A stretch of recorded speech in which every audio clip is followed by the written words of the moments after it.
The following program is a collection of stooges talking about happenings in the sports world. It is meant to be comedic informative. The opinions expressed on this show do not necessarily reflect the beliefs of their peers, their boss, or ESPN.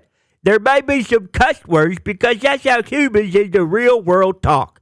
If you are young, please seek permission before watching any further. Hey.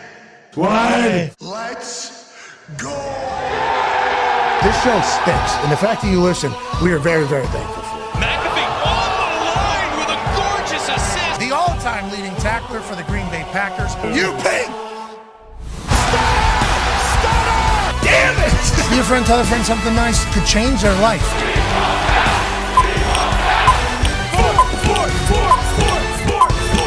Hello, beautiful people, and welcome to our humble abode, the Thunderdome, on this Sports Tuesday, May 6th, 2025. This program starts now.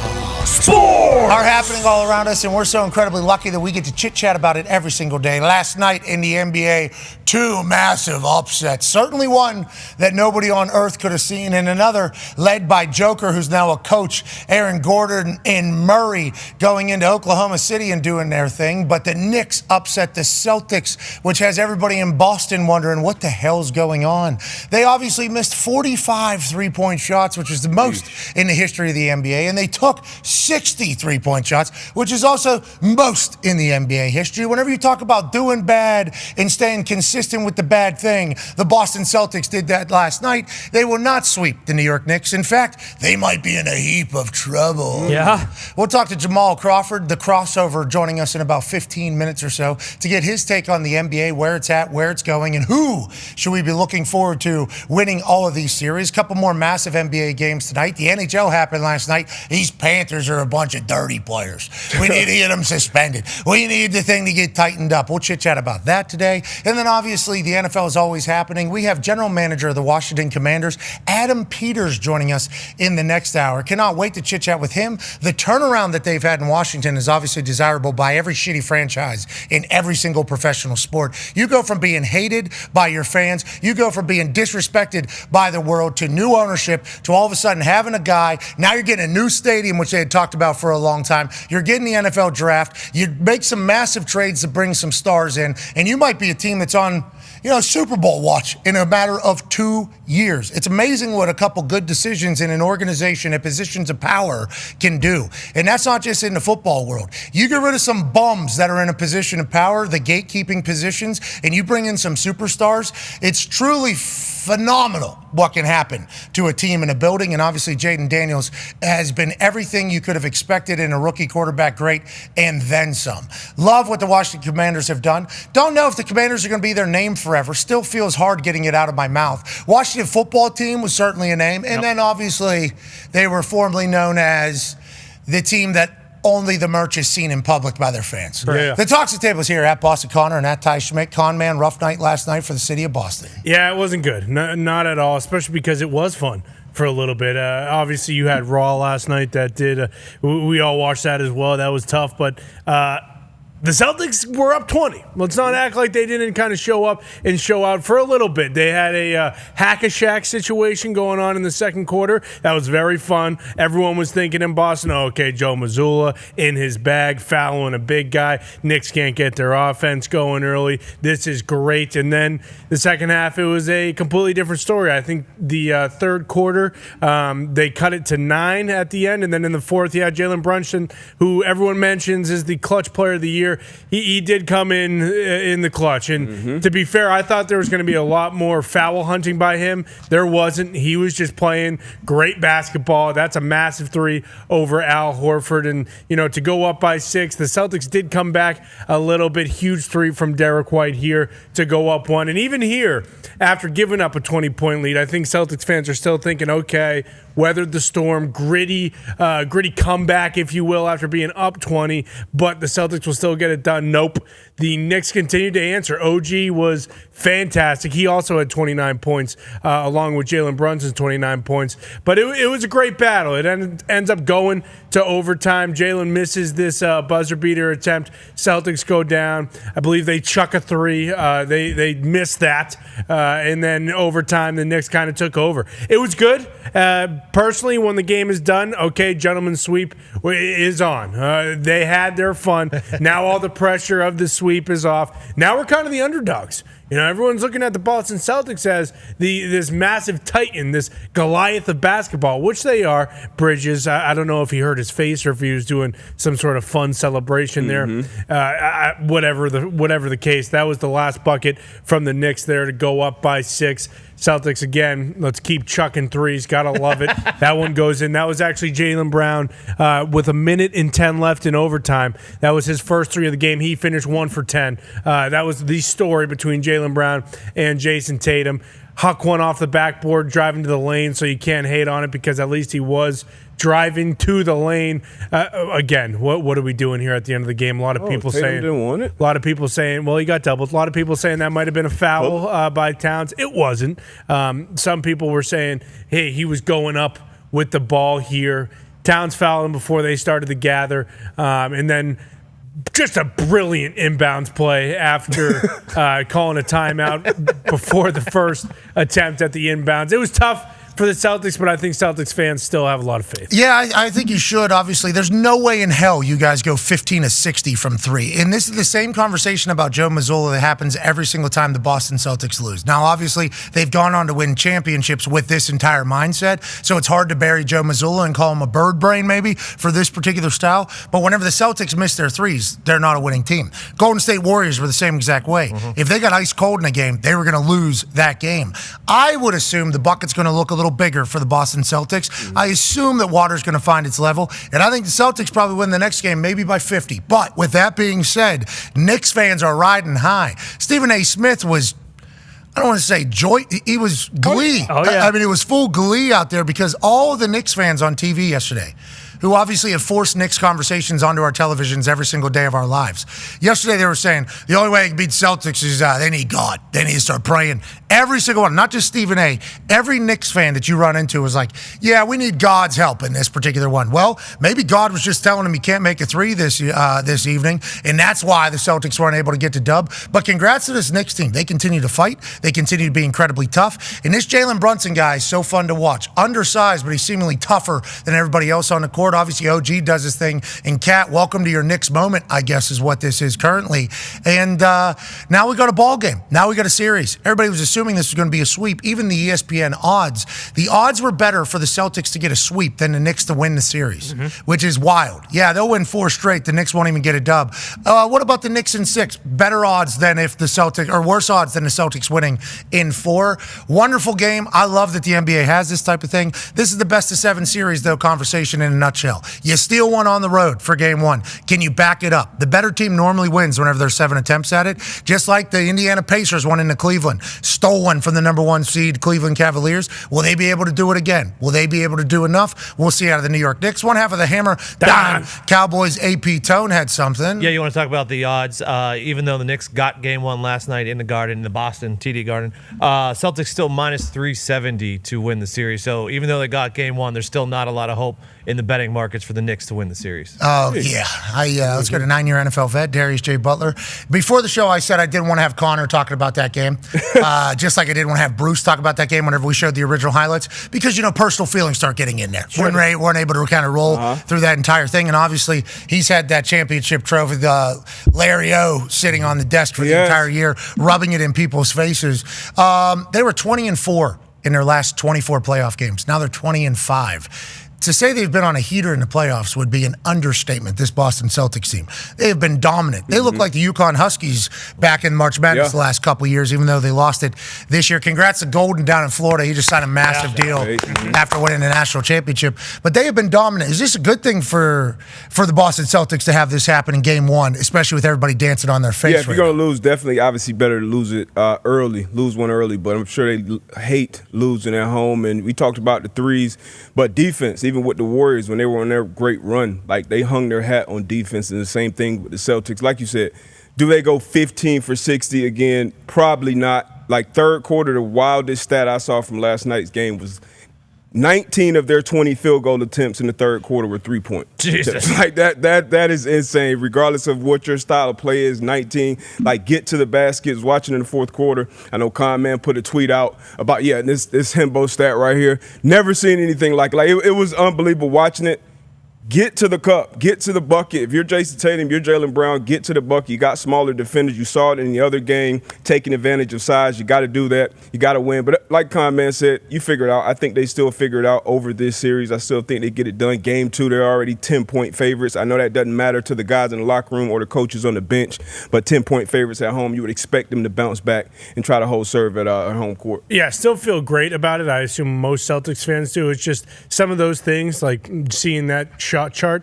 The most frustrating part is there was always some matchup on the floor where it was a bigger guy for the Celtics on a smaller guy for the Knicks. And normally it doesn't happen that often. But when Brunson is on the court, it's like, hey, Tatum and Jaylen Brown are getting this matchup, and then they're just deciding, hey, let's just chuck it. Wendy said this morning, of their 63s, 32 of them came in the first 10 seconds of the shot clock, which is even more frustrating because the Knicks are so good in transition in the entire thing. The real worry is Porzingis left the game after the first half with a vicious tummy ache. I don't know if he was pooping. Really? I don't know if it was attic or basement, but it was not good. And then Sam Hauser rolled his ankle after coming in, having a couple tough shots, and then fouling a guy shooting a three. So there are some worries there with Porzingis, but yeah, still all the confidence in the world. We'll talk to Jamal Crawford, Jay Crossover, who played 20 years in the NBA here in about 5 minutes or so to get his thoughts, not only on the Boston Celtics losing to the Knicks. Bruce Brown, who's a Knicks fan, says, we also missed 17 free throws. So everybody's talking about the 45 missed threes. We missed 17 free throws. That's probably never going to happen again. Still get the dub. Way to fight through, Bruce. Hell yeah. No, I mean, I know that the Celtics won't be that bricks committed throughout the rest of the series, but we played nowhere near our best basketball either. Cat got the early third foul. He was out for the entire second quarter and played terrible in the third quarter.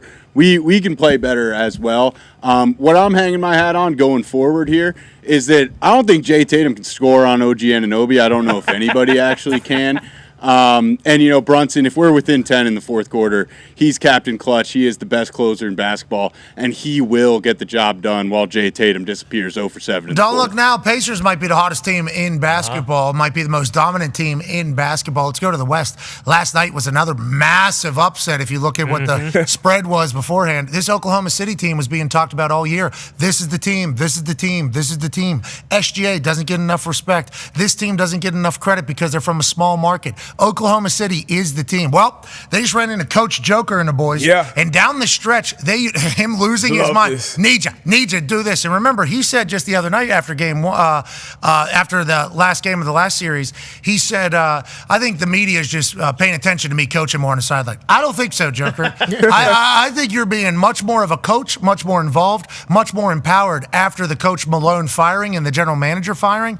I love everything I'm seeing out of Denver. And I do wonder if there's a chance that maybe those players were done with Malone. I think you might be right. And I do wonder if there was a chance those players were done with the building, with what GM was doing. Hey, we're a great team. We've won a championship. Maybe they didn't like the way things were going. So the owner decides to get rid of coach and GM. I wonder if there was a players meeting that's like, hey, they did what we want. Now it's on us. Because how they've looked and how they've executed and how they've been playing, this Denver Nuggets team looks like they can win a ship. We talked to some basketball people. Q Rich says, you fire your coach and GM a week and a half before the playoffs. You're basically saying this year we're not going to win. What if they said the complete opposite? What if there was a chance that there was convo with Joker and Gordon and Murray and Braun and the boys over there and Russell Westbrook, who hucked up a sweet three at the end. Maybe we could have won that thing. Perfect form, great confidence. Maybe he makes that fall. But what if there was a chatter with the team and Joker and the boys said, we're good. We got this. We know what we got to do. Yeah. We have enough maturity on this team. We have enough championship pedigree.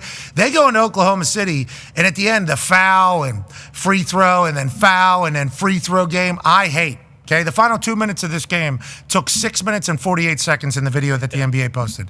It was down to 20 seconds with 20 seconds left with 5 minutes left on that video.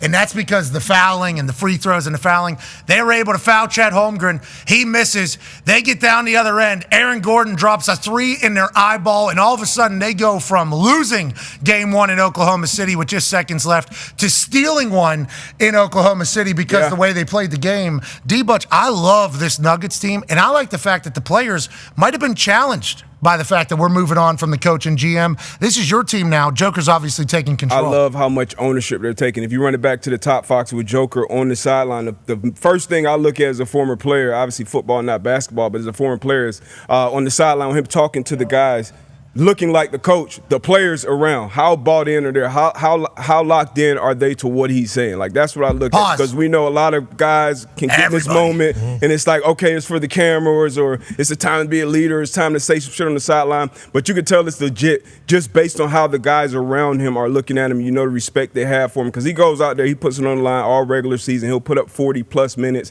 and he was dominant again last night. 42 points, 22 boards, and 6 assists. Like, it's only 3 other guys in this league who've ever put up numbers like that: Shaq, Wilt, and Giannis. And usually when you're on a list like that, it's some pretty elite shit. But it wasn't just him. It was a full effort. And I always talk about championship pedigree. I talk about it with the Warriors, talk about it with the Celtics. And you got to talk about it here with this squad, too. You go into a hostile environment where OKC, obviously, they dominated all year long. SGA probably be the MVP this year. And those clips, like we talked about Tatum and Brown not taking advantage of those matchups. If you go back to those Nuggets clips, anytime Joker got a switch when it wasn't a big body, only Hartenstein's probably the guy that can match up with them physically. Yeah. He was backing guys down and putting them in the bucket, absolutely dominating, not only scoring, rebounding the ball, and obviously getting other guys involved. And you talk about Captain Clutch.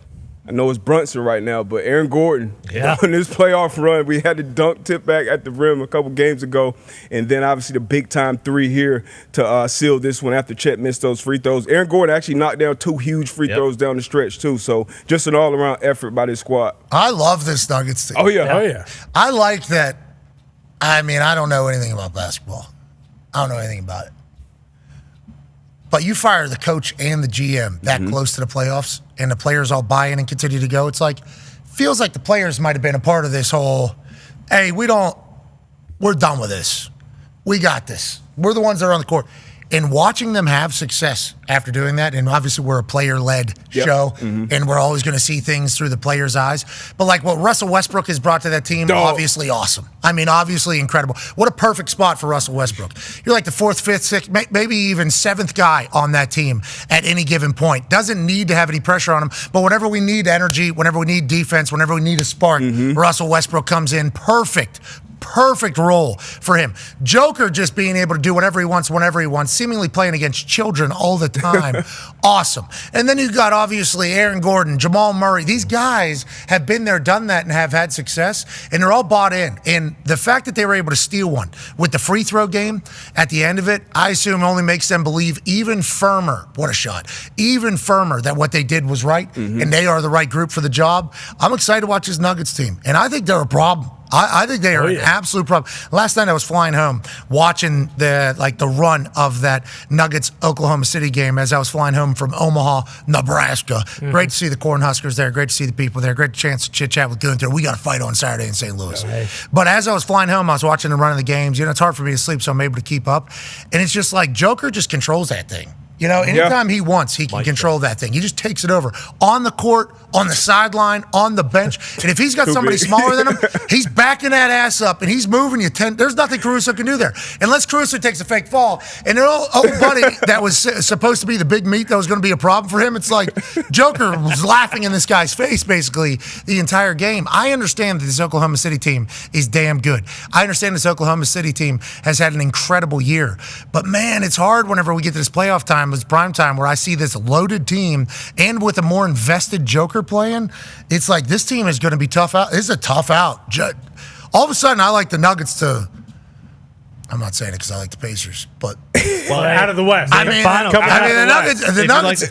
I expect. Obviously, I expect this to be a 6-7 game series. Yeah, I mean, we expect OKC to bounce back and respond. But this is because, like you said, coming into it, I think before we went live, you're like, this wasn't a big upset to me because In my outside eyes, looking in, you're looking at, hey, Joker is probably the best player in the NBA. So I don't think that's probably anymore, right? He is. Joker's the best in my player in the opinion, NBA. he's the best player in the NBA. But SGA will win the MVP this year. He's Most on the valuable best player. team. So, Yeah. so, Yeah. you know, Most best player, things most gonna- valuable. we've had that conversation. Joker So, could win it. As an outside fan looking in, it's like, why is he a 9-point underdog? The team that he's on, but OKC has been dominant. I think Greeny called them possibly one of the best teams ever. Oh yeah, he did. Yeah. So we'll forgot see. about that. I expect them to bounce back, and this is their opportunity to kind of make a real name for themselves on the global stage. Nuggets, if you do like them, they are not just to win the championship, but just to win this series. Up 1-0, they are plus 260 to win this series. Yeah, that's what I'm saying. Joining us now, ladies and gentlemen, is a man who played in the NBA for 20 years. He's a 3-time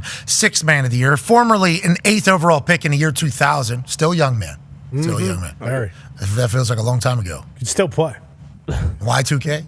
Quarter century. That's a long time ago. This guy still got it, though. I'm watching highlights of him playing pickup basketball. I believe he's coaching at this point. Obviously, he's a Michigan alum. Ladies and gentlemen, Seattle guy, Jamal Crawford. Yeah, Jamal. Mr. Crossover, thank you for joining us. How you doing, brother? I'm great. Thanks for having me, y'all. I appreciate it. Okay, so I'm a football stooge, doofus, okay?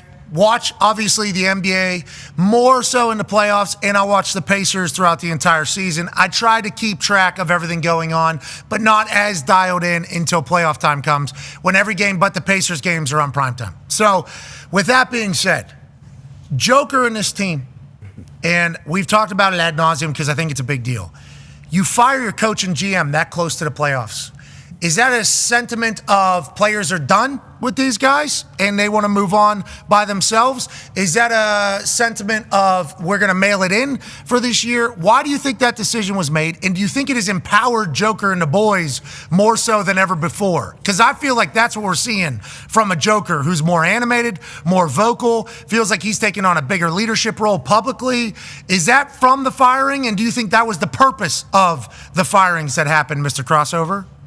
I think Joker's always been that leader. I think we see it more now, and he may step up his leadership more vocally and publicly because it is a younger coach in David Adelman. But you got to give props to Mike Malone as well because he set the tone for this team, and he helped make this team a championship team. And sometimes when you're a championship level team, when this time of the season comes around, that's when you dig in, you're like, okay, it's time. So I'm not saying that's why he got fired, but it could be a rallying cry they're using to kind of bowl together because right now they look dangerous. And Joker is the best player in the world, for sure. Okay, so you agree with our sentiment. He's the best player in the world. Feels like he can take over at any time. Legitimately feels like he can take over at any time. His assists are wonderful. Obviously, he can pull boards. He can shoot threes. He can back it down. He can do it all. And it feels like the boys around him know exactly what he wants from them. And, you know, the NHL, we were talking to Biz from the Spit and Chicklets podcast and TNT's coverage, and they were talking about these coaches getting $6.5, $7 million a year. And Biz was like, coaches in the NHL, like, you can only do so much because it's such a read and react type sport. So coaching matters, but not really as much as people might think in maybe some other sports. When it comes to basketball, and I'm saying Joker is currently coaching that team, is that potentially true? And how much does coaching matter, especially in these playoff games and these big spots? Coaching matters so much because that's when you can show the difference. Great players want to be coached. Yeah, most of the time they can figure out the problem 99% of the times. But I said a couple years ago, Joker wasn't playing against the player he's playing against anyway. He's playing against your coach. He's so smart. The way he sees the game, he sees the game in reverse. And you can see OKC's plan was to make him a scorer. And that's probably the best way to try to play him because he's a naturally unselfish. But now you throw that out the window because he gets 40, 20, 6 assists. There's nothing he can't do on the court. And I'm going to take it a step further, Pat. I think he's the one guy in this era who's blended the old school of the 90s and this new generation. He can play bully ball. He can shoot threes. He can play on the perimeter. He can do anything on the court. And he does it with such ease that it's just, he's one of the best players I've ever seen in my life. And humility, too, Crossover. It's like he's such a humble guy, almost too humble in my eyes. I think we need a little bit more sauce, a little bit more moxie out of that man. And I think we're seeing that right now. And it's not in like a flashy way. It's in like a leadership way. If I'm not going to talk, who will talk on this team? And they all rally around him. D-Butt mentioned it. Whenever he was speaking to the team on the sideline, we showed him the video a couple times because he's so demonstrative. And it's so awesome to watch Joker do this.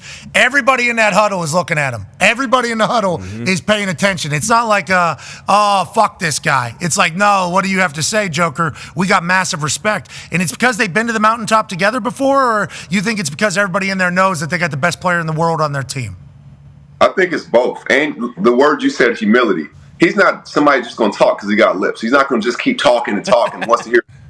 He's going to talk when he has something to say and when he means it. And when he talks, he has everybody's full attention. He's been the best player for a while now. I think now he reminds all of us that, yeah, I'm the best player. And the coldest part is it's not like he's trying to be. He's not campaigning for it. He's just doing it and leading his team. Yeah, who's the new face of the league? Who's the new face of the league? It's like, well, there's this big Serbian guy. He might be the face, but he ain't going to be the voice. And now he's starting to talk a lot more. He's not just talking because he has lips. Love that. Love that line. Going to start using it and acting like it's mine. D-Bud has a question for you, Mr. Crossover. Yes, sir. Jamal, so you were 3-time Sixth Man of the Year. So I want to ask you about we know the star players and the big, faces of the league per se, but who's that biggest X factor you think left in the playoffs? I know every team kind of has their own guy, whether it's Russ or Derek White, whoever that is. Who's the biggest X factor in your opinion left in the dance?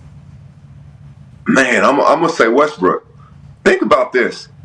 3 years ago, people tried to cancel Westbrook. Oh, he's a vampire in the locker room. He's this, he's that. And all accounts I've ever talked to all his teammates, they love him. He's one of their favorite teammates. He brings life. He's not the perfect player, but he's a Hall of Famer, and he got moxie, and he got heart. And he just, the big moments, the bigger the moments, the better Russ is. And he's bringing a whole different swagger. He's that one X factor you can't prepare for. He'll get an offensive rebound. He'll hit a big three. The Clippers try to go under, make him a shooter. He hits 3 threes in that game and takes him out. And then hangs on the rim like he's playing in Summer League to get a technical to send a message. Like, Russ is that X factor.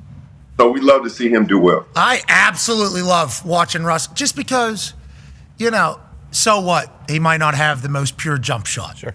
So what? He might fight a fan. Mm-hmm. So what? He might be a little fiery. He is the same person all the time. Every time. Every single time.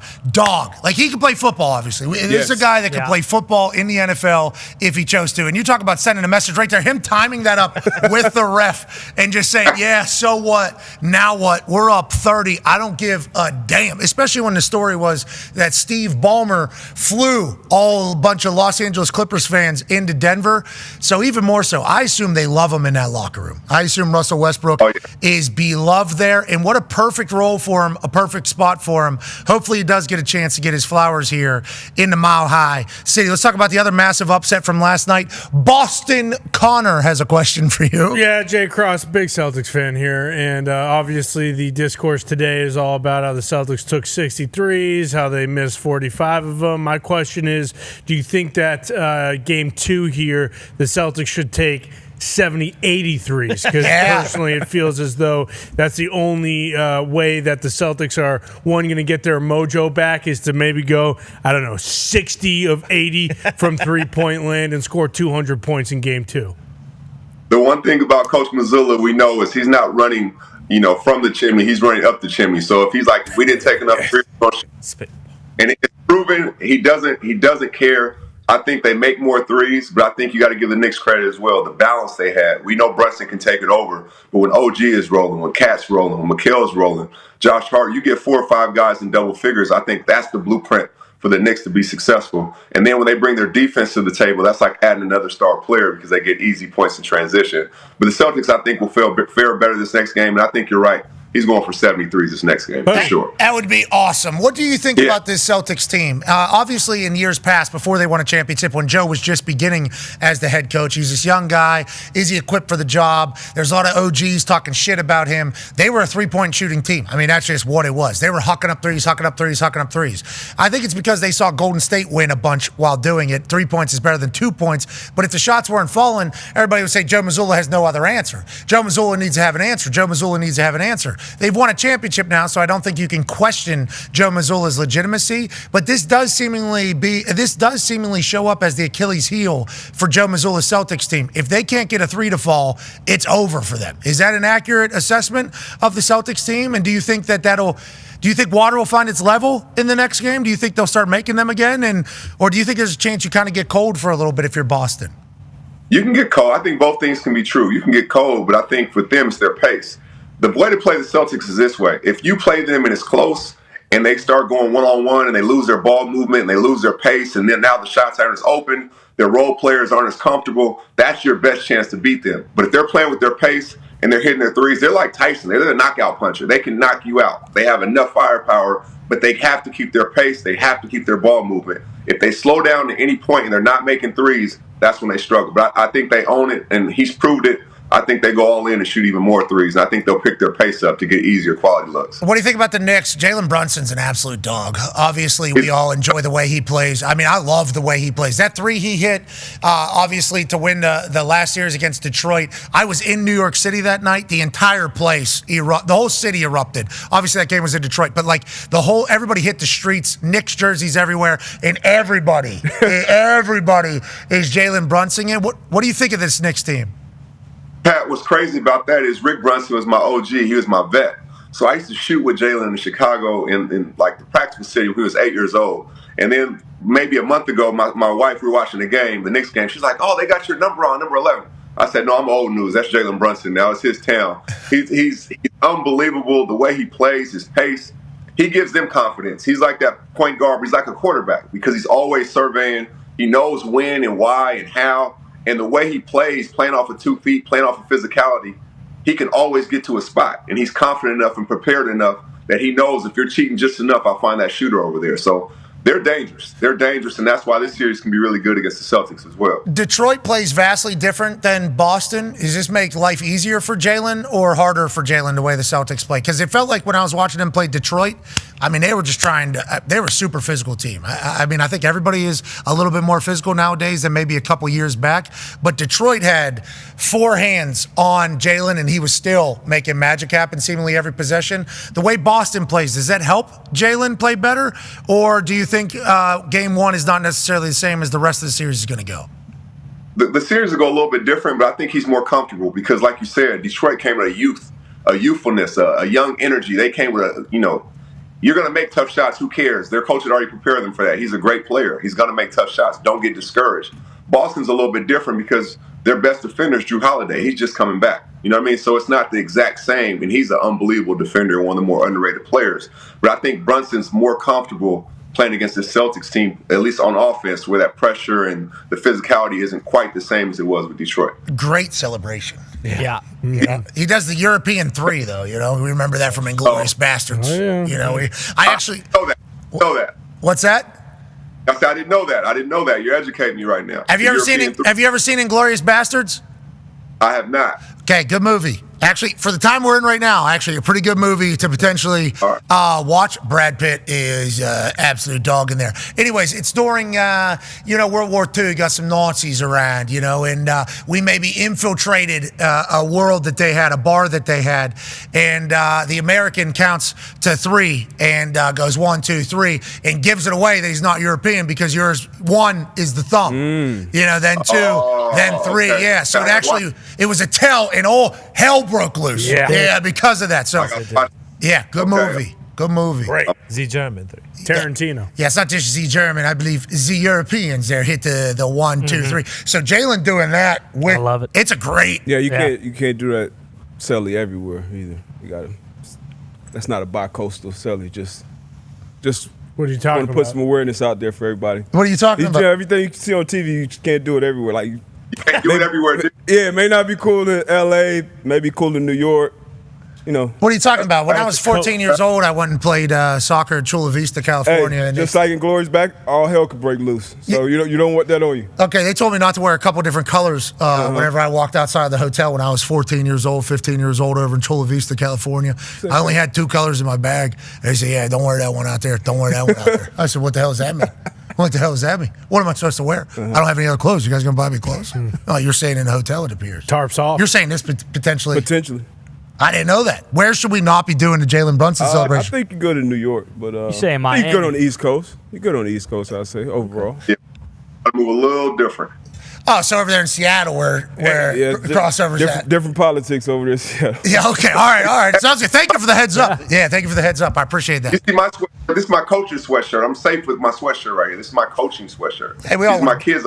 We all want to be safe and respect the area that we're in. Always. Okay, whether it's a German bar down there, or the West Coast, it sounds like we need to go ahead and keep the mask on. Fuck it, mask off, actually. Let's talk about the games tonight and the rest of the NBA playoffs. Go ahead, Tone Diggs. Yeah, Jamal, the Pacers went into Cleveland as huge underdogs, and I think they looked like the better team and got the win in Game 1. And then for Game 2, they were 10-point dogs to Cleveland. The line has dropped 3.5 points because, Darius Garland, DeAndre Hunter, Evan Mobley, they all weren't at shoot-around this morning. We don't know what their status is for Game 2. But Cleveland's still huge Cleveland's still huge favorites to win the series. Do you think Cleveland should be favorites still to win the series? How do you feel about it as a whole? Man, I think the Pacers, they're coming with some swagger. And the way they're playing it up. And Coach Carlisle doesn't get enough credit as well, championship coach. The way he has them playing, he has their pace still the same. He had 6 guys in double figures and almost another 2 off the bench in double figures. That's almost 8 guys in double figures. I don't care who you are. That's tough to win. He's giving them a certain fearlessness to empower them to be themselves. So they have a puncher's chance. I don't know, like you said, the other guy's status with the Cavs. But right now, I think I may pick Indy in this series. I like to hear that. Wow. I like to hear. Nobody's doing that. Nobody's doing that. Yeah, I know. I said the T-Wolves beat the Lakers. I think I was one of one to say that as well. And so, I'm going with Indy in this series. All right. On that note, I'm going with Indy as well. Can't wait to watch them tonight. Tyrese Halliburton is must watch. Okay, this is old school point guard. Not scared to put others over. Not scared to add a little flair as well, as the spread has dropped to 7.5. Cavaliers only favored by 7.5. Was 8.5, I believe, this morning. I believe it was 9.5 yesterday or 2 days ago. 10, yeah. So that thing is slowly moving towards Terrence Crawford's opinion of how this game could go. You said you picked Timberwolves over Lakers. Are the Timberwolves able to go? Ty has a question for you. Yeah, Jamal, speaking of the T-Wolves, we've seen who Ant-Man has eliminated so far in his career, players, teams. Like, the list just keeps getting longer and longer. Very impressive. And now the media, kind of like last year, they're kind of positioning him as one of, if not the face of the NBA moving forward. Do you like the T-Wolves in this series against the Warriors, or do you think Steph and company are going to give them all they can handle? I think Steph and company will give them all they can handle, because we're talking about Ant-Man's, resume and who he's knocked out and what it could do for him to get to that championship round and win a championship. What about on the other side with Curry's, resume? What that will add to it? That will put him at 5 championships. That will put, him in a whole nother ballpark. We would really have to look at him differently. So I think he's playing and leading with that kind of energy as well. They already had a dust up with Draymond and Ant-Man in the season at some point. You already know Ant-Man's a fearless, dog. Draymond's the same thing. Jimmy Butler, same thing. So it's going to be a good one. This one I can't pick. I need to watch a game to see how they, position themselves first in that one. Jamal, I just called you Terrence at one point there. I apologize. Too much of my algorithm. No, in the ring with Canelo in September, so I was going to let that go. A lot of sweet signs. Yeah, sweet signs. September 12th, Allegiant Stadium. It's going to be a big one. I 100% apologize. And before we go, did you know, after last night's shooting performance by Boston, that this is legitimately how every Boston male has been acting this morning? 15 of 60. 45 misses. Maybe we throw our hat in the ring. No, why not? I could help a little. Yeah, testing nothing. Hey! I hit one! I'm available, Joe. Okay, so whenever you see that, obviously, con man, good shooting, bud. Good shooting, bud. Can you tell me, so they go 15 of 60, okay, last night shooting a 3. And we obviously have NBA threes here, and we shoot a lot. Here. We shoot a lot here. NBA guys in warm-ups, never missing, right? Like, we see the clips in the back, never missing. What changes? Is it the pressure from the defense? You just get a little tight? You get a little doubt? What do you think it is that maybe turns a guy or a team into a poor shooting team? Is it just tightness? Is it just not feeling it? And then how come in warm-ups, not a ball touches the rim? It's splash, splash, splash for everybody. Yeah, the popcorn's not popping at that moment. It's just still early. People are getting to their seats. They're still comfortable. But the pressure is different. It's one thing for us to watch it. It's one thing to tweet about it or Instagram it. But when you're in that mode and 20,000 people are in the stadium, the whole world are watching these games, that shot feels like a boulder at times. So it's not as casual or as easy. What I used to do Pat, before big games is I always go play the music I used to listen to in high school to relax me. It gave me a certain fearlessness. I think some Celtics need to go back to high school and watch some of that stuff, and then it'll reset the brain. All right, you got drafted in 2000. Were you straight out? No, you went to college. What was high school music that you were listening to? Oh, Tupac, DMX, Jay-Z, Nas, all the golden era. So you're telling me you're sitting out there and it's bang, bang, bang, bang, bang, bang, bang, bang, bang, bang, bang, bang, bang, bang. You dancing while warming up? We're vibing out there. Oh yeah, I'm vibing. I'm all the way vibing. I'm doing the same thing. I'm dribbling to the beat. I'm doing all the same thing. You still got the handles? Everybody's saying you're a little older now. Everybody's wondering. Hey, I'm not 45. I'm 40 fly. Yeah, I still got the handles.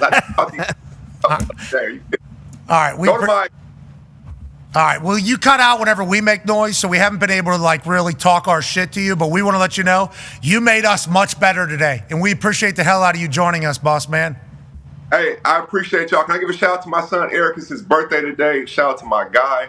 Yes, sir, 27, training kids, doing his thing. And shout out to my team, Steven, Jordan, J. Mize, JJ, Titan, Owen, Luke, Shay, Carter. Those boys are one of the best in the country. Hell yeah, happy you didn't forget any names, or maybe you did. That's on you, ladies and gentlemen, Jamal Crawford. Hey, that's a very aggressive take whenever you're on TV or on a microphone. When you start giving a shout out to a group of people, and all of a sudden you get in the middle, you're like, oh no. Uh-oh. Let's start looking around the room. Let's start looking around the room in our mind. Let's not forget anybody in there, because all it takes, it's maybe the worst case scenario. You forget one person. Yep. And the fact that he's got that, shout out to his team, shout out to the coach, shout out to his kid, Eric, happy birthday to him. And shout out to Crossover being an absolute dog still. Yes. He'll post some clips on his social media every once in a while. He's like, I'm 40 fly for good reason. There's levels to this shit. Yes. And there always will be. And it feels like his takes on the NBA are always so, like, logical. And I appreciate every time he comes through. I mean, he played for so long and at a high level. I forget what crazy stat he has. One of the oldest players to drop like 50. Yeah, he's like one of the first players ever to have 4 different 50-point games with 4 different teams. Yeah, so he's been around. He's been around the sweet science of basketball for a long time. Yeah, he's not Terrence Crawford. He is Jamal Crawford. Both of them certainly high-level performers. Crawford, great name. Great name, by the way. Great name in there. He said to us one time whenever we asked him about Tyrese Halliburton, how people say he's maybe a liability on the defensive side, Mr. Crossover said, they call me a liability too, but you just got to put buckets up on the other side. Yeah. And that kind of leads to the Luka conversation. I mean, there's a lot of off-season convos that are about to happen for the NBA. Are the Lakers ever going to be able to get it done? Who are they going to have to get in there? Where's Kevin Durant going? Where's Giannis going? Yeah. I mean, how the Celtics going to look next year? If the Celtics don't, could you imagine they get swept by the New York Knicks? Oh. Wow. I don't think. No, I mean, we can play that game for sure. Thoughts on that? Well, maybe if they sign you, they won't. Yeah, I would agree with you. And look, I'm a cheap commodity. I can buy up on Wednesday night, but I'll be back here on Thursday. I just need to just put me in the corner. I mean, splash. Did I see a Euro? There's a little sauce there. I didn't want to reveal all my tricks, but I did want to kind of show my handling in the paint, even though it wouldn't really make sense if we're not really driving to the paint. But I just want to show that I can still do that. But on that note, Hembo sent me a stat of possessions in the paint here. This is from Genius IQ. Ball was not touched in paint. Okay, this is when the ball was not touching paint. Celtics on 59 of 102 possessions, the ball did not go into the paint. That's 58% of the time they had the ball. For the Knicks, it was only 40% or whatever. Obviously, so that's a 20% swing on when the ball is getting closer to the bucket, which you would assume physics says easier shots. Easier shots. But they're only worth 2.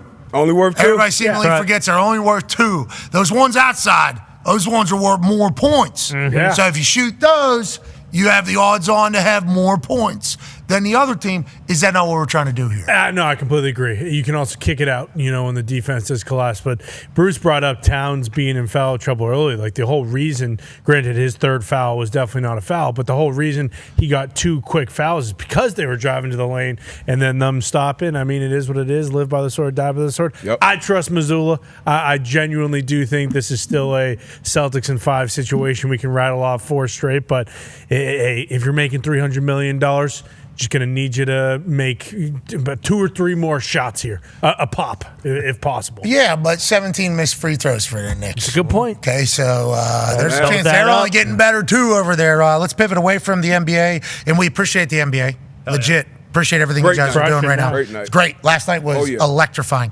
That flight home for me after Raw is normally pretty, just trying to figure out what life is, trying to figure out what the show's going to be.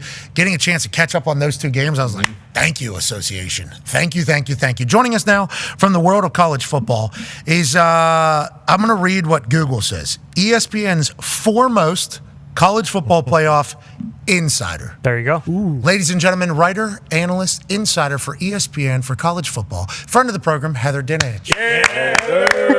How you doing, Heather?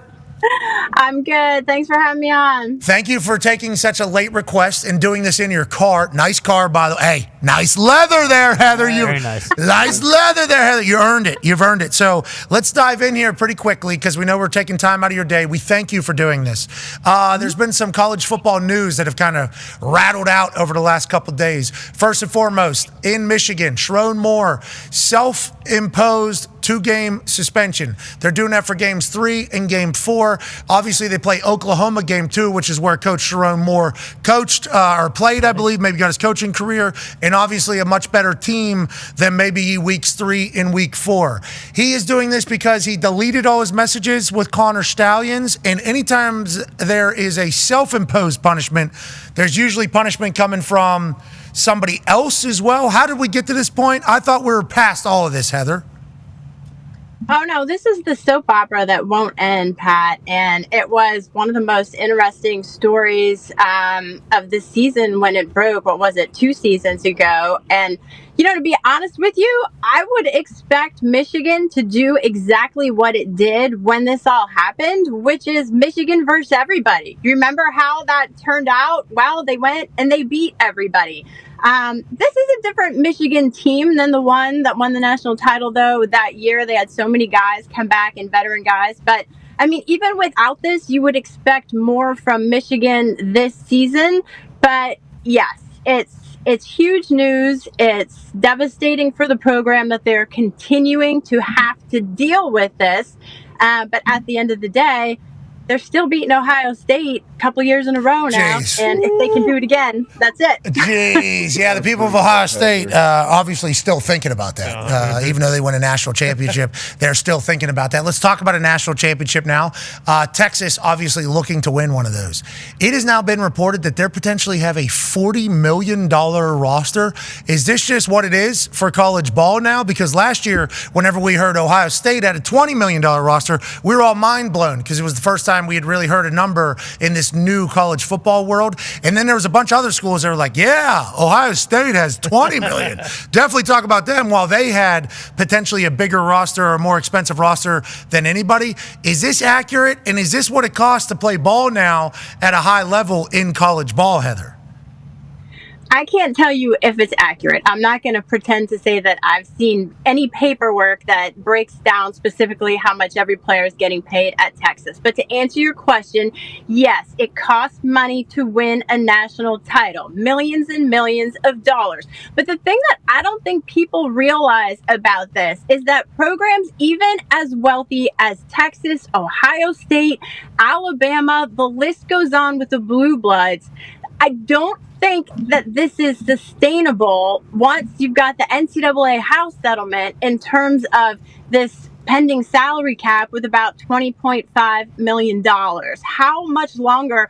Also, I've talked to athletic directors who say there's booster fatigue over this. So at some point, it feels like Wall Street where a bubble's going to burst. But yes, this is the cost of doing business in college football to win a national title. Got Arch Manning at the helm. You got Sark, who was on a run last year until Jack Sawyer said, give me that, and took it the other way. The Texas people are okay with winning a national championship. Everybody's okay giving money unless it doesn't work. If it doesn't work, then you're going to get a little gun shy. And to your point about booster fatigue, every coach is telling every booster that if they give this money for this particular player, what do you get in return? You get a parking spot, you get a chance to maybe come to the game, and we're going to win. Well, what happens if you don't win? Well, that rich person is probably going to decide to spend their money on other things like cars with sweet impeccable tan leather like Heather Dinich has. That money could go a lot of different places, so you got to win whenever you got it. Hopefully, Sark is able to do that. Let's talk about the college football playoff where everybody's trying to get to. AP Tone has a question for you, Heather. Yeah, Heather, in the first year of the 12-team playoff last year, the highest-ranked conference championships got the buys. Conference champions, got the buys. There was talk of potentially just the highest 4 ranked teams getting buys moving forward. Are we anywhere closer to that? Is there going to be any changes as far as the seeding goes for this next upcoming playoff year?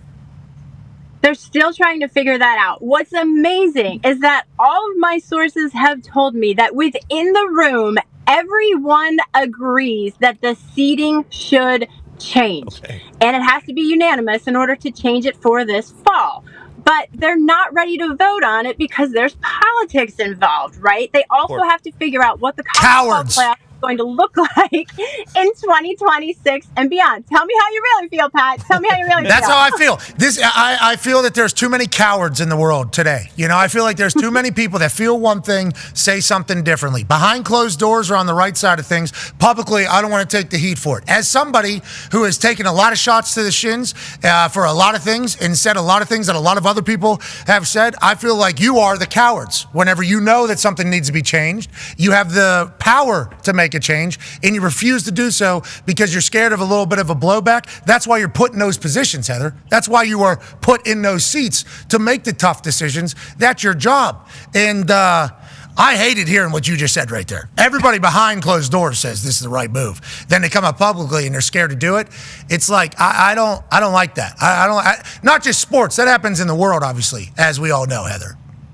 Well, it does, but and they might still do it. They have another meeting coming up in June, so they're going to continue to talk about it. The question is, do they tie it into 2026 and beyond? I think that when you talk about the next iteration of the playoff, if I had to guess, I would say it's probably going to go to 14 teams. Does it have automatic qualifiers? All the nitty-gritty things are what they're trying to figure out. But the reality is, even in 2026 and beyond with 14 teams, you still have to seed the teams. So I'm having a hard time understanding why you can't change it for this fall and keep it that way. And to be clear, so your audience knows what it would be to change it, it would be the top 4 teams in the ranking get the top 4 seeds. Doesn't mean you have to be a conference champion. So that means if you have Alabama and Georgia at 1 and 2, they get the 1 and 2 seeds. And conference championship still means something. You can still get in the tournament. You just don't get, a bye and then a home playoff game. I think they had the year 1. It was good. Yeah. I think you talk about fatigue. I think there was maybe some fatigue on when the games were, how deep the games went. I think people viewing habits were getting used to the college football playoff and how it went. But there was pretty lopsided first round, then lopsided second round. I think the seeding would help all of that. And I think we're all on the right side of it. So don't be cowards in there, okay? You have a chance to make this better for all of us. Now, speaking about getting better for all of us, I think we see some glaring weaknesses in ball as a whole. Connor has a question for you. Yeah, Heather, during the playoff, it got pretty loud about the transfer window being open and players having to decide if they wanted to continue playing with, their team that was in the playoff or go to a different school. And then we know there's also a, April window that is open. Is there talks about possibly just one transfer portal window to avoid all these things, especially when it comes to kids looking for more money multiple times within a 4-month period? Yes, there's talk about that. And the ideal situation from coaches that I've talked to is one transfer portal and athletic directors. I talked to Ohio State athletic director Ross Bjork about this actually just a couple of weeks ago. And he said the ideal window, 10-day window, he thought would probably be in May. He said maybe you do another one later for spring sports, but May would be good for the fall sports. And he said that going back to the college football playoff, the thing that needs to be changed the most and reevaluated right now is the college football calendar, and making one 10-day transfer portal window is at the top of a lot of people's lists. I think that would make everybody's life easier, including the players. Just scattering from school to school to school after a semester, that's not good for anybody. So hopefully they're able to get the job done. The coaches would rather the April one, obviously, instead of the December one. And then in basketball, I think they would rather a different time for theirs as well. That's a college sports problem that they're having at the time. We assume it'll get fixed. Once again, don't be cowards. Don't be cowards. Don't be cowards. You're in those positions to make decisions. Not everybody's going to love every move, but for the betterment of the game, for the betterment of the athletes, for the betterment of the sport, you're going to have to make a tough decision sometime. Coward. Now, speaking of tough decisions, there was one that was made by a defensive coordinator. D-Bud has the last question for you here. Yeah, we got the opportunity to watch firsthand kind of boots on the ground Ohio State dominate the playoffs and go on a run to be the national champions. And the big reason was Jim Knowles. I saw you posted earlier. You got a chance to talk to him about his move to Penn State. What kind of win is that? I did. I sat down with Jim in his office at Penn State last month, and he told me that it boiled down to the timing of Ohio State's contract extension offer. He said, had Ohio State offered him a contract extension before the national championship game, he would not have considered other options. But that didn't happen. And so everything happened quickly after the national championship game. The door opened to explore other opportunities. He reached out to Penn State, where he's from, Philly. He grew up a Penn State fan. A lot of it made sense. And $3.1 million also helped seal the deal. So Penn State got a huge hire. I would call it maybe the best coordinator hire of the offseason, and it'll be interesting to see how much his knowledge of Ohio State helps the Nittany Lions this fall. Yeah, and obviously wasn't able to beat Michigan there, so that's a problem Penn State has. He came over from where? Oklahoma State, right? And as soon as he got to Ohio State's defense got a lot better. Everybody thought the defense was the problem. He comes in, they inevitably become a national champion. Allegedly, he had a deal done like a year before. Then he wanted a new deal, obviously because of how great we're doing. They were kind of dragging their feet, and he said these jobs are getting filled quick. I need to think about me. Wasn't even allowed to go to the parade. No, he was not. Wasn't even allowed to go to the parade. He was trying to leave. He was makes sense. He turned his back on the Buckeyes. What Ohio State all says. of Ohio. Yeah, on the entire state. No booster fatigue, Penn State, huh? None at all. Penn State's never going to have booster fatigue until they get a national championship. They are on the hunt. They can pay anybody anything, from what I've been told. So if I had a kid who was a dog, I would at least give a call up to Penn State. You guys got how many millions? All of them. Okay, sweet. I think they're going to be a problem. Ohio State's obviously going to be a problem. Texas is going to be a problem. Oregon's going to be a problem. And West Virginia's back, Heather? That's what I'm hearing? Are you hearing the same thing? Is that true? Okay, Heather. All right. We got the throwback jerseys we just announced. They look clean. They do. That's your gold and blue right there, D-Bud. Okay. How many wins? What year is that from? 1965. Okay, let me see that helmet again. Ooh, kind of look like Green Bay Packers. Yeah, they're alternate jerseys. Yeah, those poopy ones. Heather, Indiana going to be okay? They have to refill as well. I think that Illinois is going to be this year's Indiana, if I'm being honest with you. I really like what Bielema has coming back. They've got a quarterback. They've got 18 starters. They've got all their stars back on the offensive line, and they don't play Oregon, Michigan, or Penn State. I think that's right. So they have that schedule like Indiana had last year. So look out for the Illini. Oh, Indiana had that Iowa schedule, and now Illinois got the Iowa schedule. That's awesome. I can't wait for college ball. We appreciate you taking time. Enjoy the offseason, ladies and gentlemen. Heather Dinich. Thank you, Heather. Yeah, she literally texted her before the show, like 2 minutes before the show. Hey, is there any chance you could stop on, talk about all these college football news? She says, you got it. I'll do it from a car if need be. I wonder where she was. Was she? At least she wasn't driving like Kirk. Yeah. Kirk Herbstreit's got a big driving while talking on our show problem. Yeah, yes. Scare the shit out of us. Hour 2 on the other side with Adam Peters from the Washington Commanders. Be a friend, tell a friend something nice.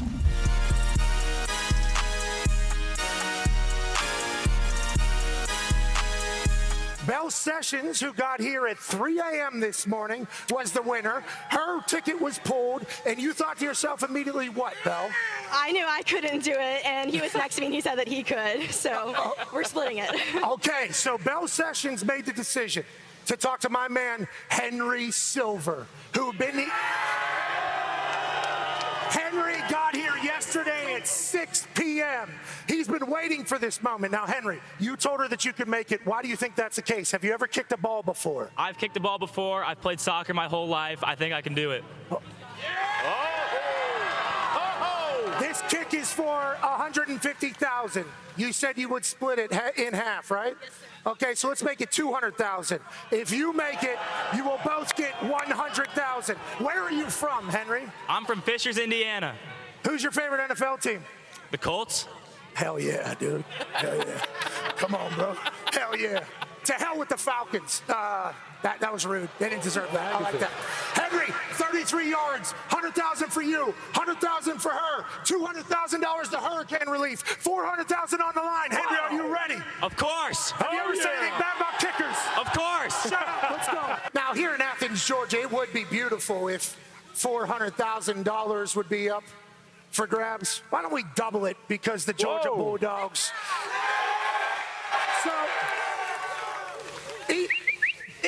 $800,000 kick right here, Henry. But what I want to let you know is you're not getting a second opportunity. I don't care if this entire place starts chanting for a second kick. One kick, 800,000 racks. 400,000 to hurricane relief, 400,000 to you two split, 200 grand each. Henry Silver from Indiana for Bell Sessions. Let's go, Henry. Oh my!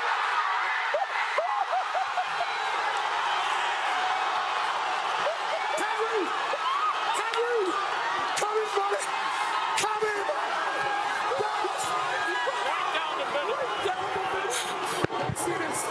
Let me see this, Henry.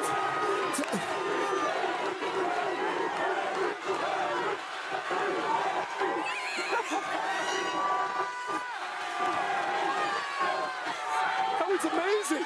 I mean, he walked in like Henry. Congratulations, Henry. Congratulations, Bill. Dude. Congratulations, Georgia. What a morning.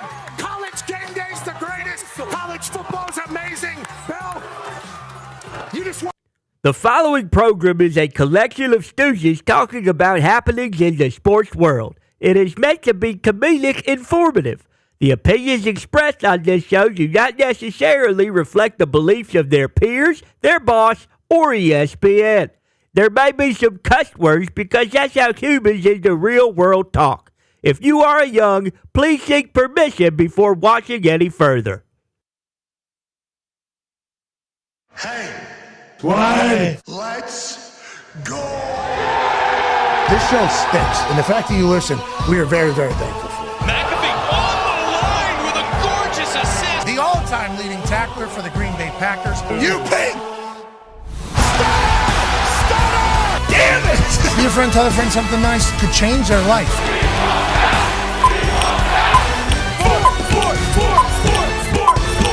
Hello, beautiful people, and welcome back to our humble abode, the Thunderdome, on this Sports Tuesday, May 6, 2025. Hour 2 of the program starts now.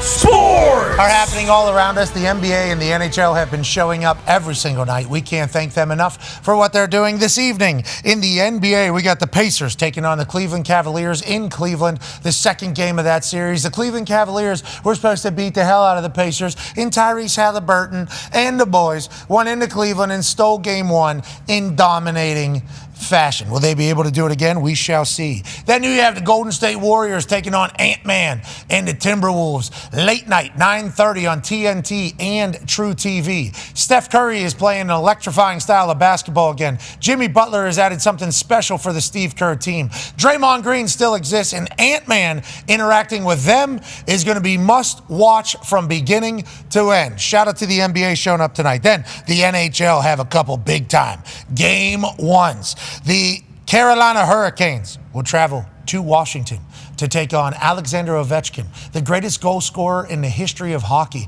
Tom Wilson, the greatest menace in the history of hockey in the Washington Capitals. How will that game fare? We shall see. 7 o'clock tonight on ESPN. And the Edmonton Oilers, who Ryan Whitney is pulling for, take on the Golden Knights of Las Vegas at 9:30 on ESPN. Tonight is packed with playoff sports, and we're so incredibly lucky that we get a chance to chit-chat about it every single day. The NFL obviously always happening. Adam Peters, the general manager of the Washington Commanders, will join us in about 17 minutes or so. Can't wait to catch up with him. He had a great draft. He got a a guy in the 4th round that ran a 4.3, 4.40, and people are considering the greatest returner in all of college ball, and also a man who won a Humanitarian of a State of Virginia award. I have no idea how Jalen Lane was still available at pick 128, but I can't wait to chat with Adam Peters about how surprised he was that was the case. What he did at the Combine, the human he is, the amount of yards he put up, and the fact that they're loading up for Jaden Daniels. This feels like a home run draft for Adam Peters, and that was in the 4th round. I can't wait to hear what he thinks about the offensive tackle they took in the 1st round, the DB they took in the 2nd round, and then how they cleaned it up, and then also the big-time trades to kind of solidify not only the offensive line, but some weapons for Jaden Daniels as he enters season 2 after a historic rookie season. Man, the Washington Commanders were literally worried about poop pipes bursting a couple years ago. Yeah, now They got it all. Every other day, the Washington Commanders had a new hit piece being released from some publication trying to take down their building, their culture, their ownership, their players, their everything. Even the cheerleaders at one point were a part of a lot of this entire conversation. Not good at all. None of it was good. A lot of it was very serious, a lot of terribleness. And then Schneider sells the team to Josh Harris, Magic Johnson and team, and all of a sudden the Washington Commanders become a favorite in the NFC East, a favorite in the NFC as a whole, and a favorite of ours to watch play. And whenever they build that new stadium with the renderings that are kind of being placed out there in Washington, D.C., at the old stomping grounds, RFK, that place is going to be glorious. Think of the concerts that are about to happen. Oh, man. Think about everything that's going to take place in the country's capital with that beautiful stadium coming to town. If you look back a few years ago, there was no chance anybody was going to okay any public money going to the Washington football team or to the Washington Commanders under previous ownership. What a turnaround. Cannot wait to hear from Adam Peters on what it's been like on inside the building, feeling that all happen. Obviously, Dan Quinn's the right head coaching candidate. Cliff Kingsbury has been a great offensive coordinator for him, a tone setter. Adam Peters, seemingly a genius, and he used to work for John Lynch over there at the Niners. Got a text from John Lynch, actually. It said, take care of my guy Peters today. Can't wait to watch the conversation. I told John Lynch immediately, need you back on the show. He said, let's do it. We'll see whenever that happens. But whenever you think about a guy who comes from the Pats, then he's with the Broncos, then he was with the Niners, now he's with the Commanders, seen a lot of good ball, seen a lot of good moves. He's seemingly making a bunch of them. Can't wait to catch up with him here in a matter of moments. The Talks the Tables here at Boston Connor and at Ty Schmidt. Ty, you think Connor's going to get signed from that video he put on social media of him shooting some threes after the Boston Celtics go 15 of 60 last night from three-point land in Game 1 against the New York Knicks? There's certainly a chance, but I think probably less so for hitting the threes and finishing through contact with the Euro step on the finish there. I mean, that's what they need. They got plenty of guys on their team, on their bench that can go out there and chuck threes and miss them. Chuck threes? He's not chucking threes and missing. But that's what he's making. That's what I'm saying, though. I don't even think he hit the rim. He hit the rim on one of these. We mentioned it. They're not going to miss 45 threes again. That's just not going to happen. That's what they need. That's what they need. They need a guy who's going to Euro step, finish through contact, get to the foul line, make his free throws. That's what they need if they want to, win this series, and that's what this guy can provide. So I don't know. I mean, the ball's in Brad Stevens, Joe Mazzulla's court. They've seen the footage, so we'll see. Do they want to win another championship? Do they? How about how terrible they played and it went to overtime? Oh yeah, that's why you guys got to feel. Like Joe Mazzulla last night was probably doing jiu-jitsu till about 4 a.m., just choking head off of people and snapping bats, I assume, with leg locks and everything he had going on. He got it out of him. He probably whipped himself, whatever all that stuff is Joe Mazzulla does to keep himself locked in. And it's like we played the absolute worst, historically worst game that our style of basketball has ever played. Yes. Most misses in the history of shooting threes. Most attempts in the history of shooting threes. We're the worst of all time at our style of basketball, and it got to overtime. And it was a very close game. It was tied 100-100 for what seemingly was 20 minutes. Me and Michael Cole are obviously sitting at the commentary desk. A lot is happening in Monday Night Raw. Last night's Monday Night Raw was crazy. There was a World Heavyweight Championship match on Monday Night Raw on Netflix, and what a match it was. Then, obviously, all hell breaks loose at the end. CM Punk's back, by the way, with a chair. Great to see him kind of do his thing. Jey Uso, Sammy, and CM Punk standing tall together, staring down this Paul Heyman, Seth freaking Rollins, Braun Breaker group that I think is up to no good. Yeah. But we had the score of the game on the ESPN app on a phone in between us, and we looked over there. He's a Knicks fan, and it was 100-100. A lot of things happened in the ring. We look over 100-100 still. We were thinking that maybe the phone was frozen. Refresh. No, stayed at a hundo. This game was tight. Obviously, it gets to overtime, and inevitably, the New York Knicks get a massive win over the Boston Celtics. And the shooting charts have been obviously talked about today. The strategy has been talked about today. But not a lot of people have been chit-chatting about the fact that this New York Knicks team is just filled with dogs. They got dogs all over the place. Yep. And to go into Boston Garden and get a win is a feat in of itself. And to beat this particular Boston team and force this Boston team to shoot so terribly, is obviously something they're going to hope and pray for going forward. Yeah, it should be a good series. I have already blocked Michael Cole, his number rather. Don't want to hear from him again. It was pretty annoying after the game last night. But to your point, the worst thing that could happen is for them to stop doing this. Like, I wasn't kidding when I asked Jamal Crawford, hey, should we shoot 73s next game? Like, double, triple down personally. And I don't know how everybody feels because every year in the playoffs, it seems like now people will just start burying Joe Mazzulla for fun. I trust him with my life. So both fighting and coaching. Both fighting, both coaching, running, basically anything that Joe Mazzulla does, I trust him to get the job done. So I want and I hope that he does come out and say, like, oh yeah, we're gonna shoot 75 times, and hopefully it'll be one of those press conferences after game 2, like, oh, no one's gonna ask me about the adjustments I made, and then he stands up and walks off like he did last year in the playoffs. Yeah, I appreciate the way the Celtics team is covered, not talked about all year. Yes. Then we get to the playoffs. Well, they should just beat everybody. Wait a minute, they didn't. Oh, this team sucks. This team's terrible. It's like the massholes have had a lot in the sports world to be arrogant about. The massholes in sports have had a lot to talk shit about. The massholes in sports have had a lot of shade thrown their way for the amount of success that they've had, but they just keep stacking chips on the shoulders of these Boston Celtics. They're an irrelevant conversation all season, even though they're damn good. Remember, the Cleveland Cavaliers this year were the team in the East. Not saying they're not, still could be.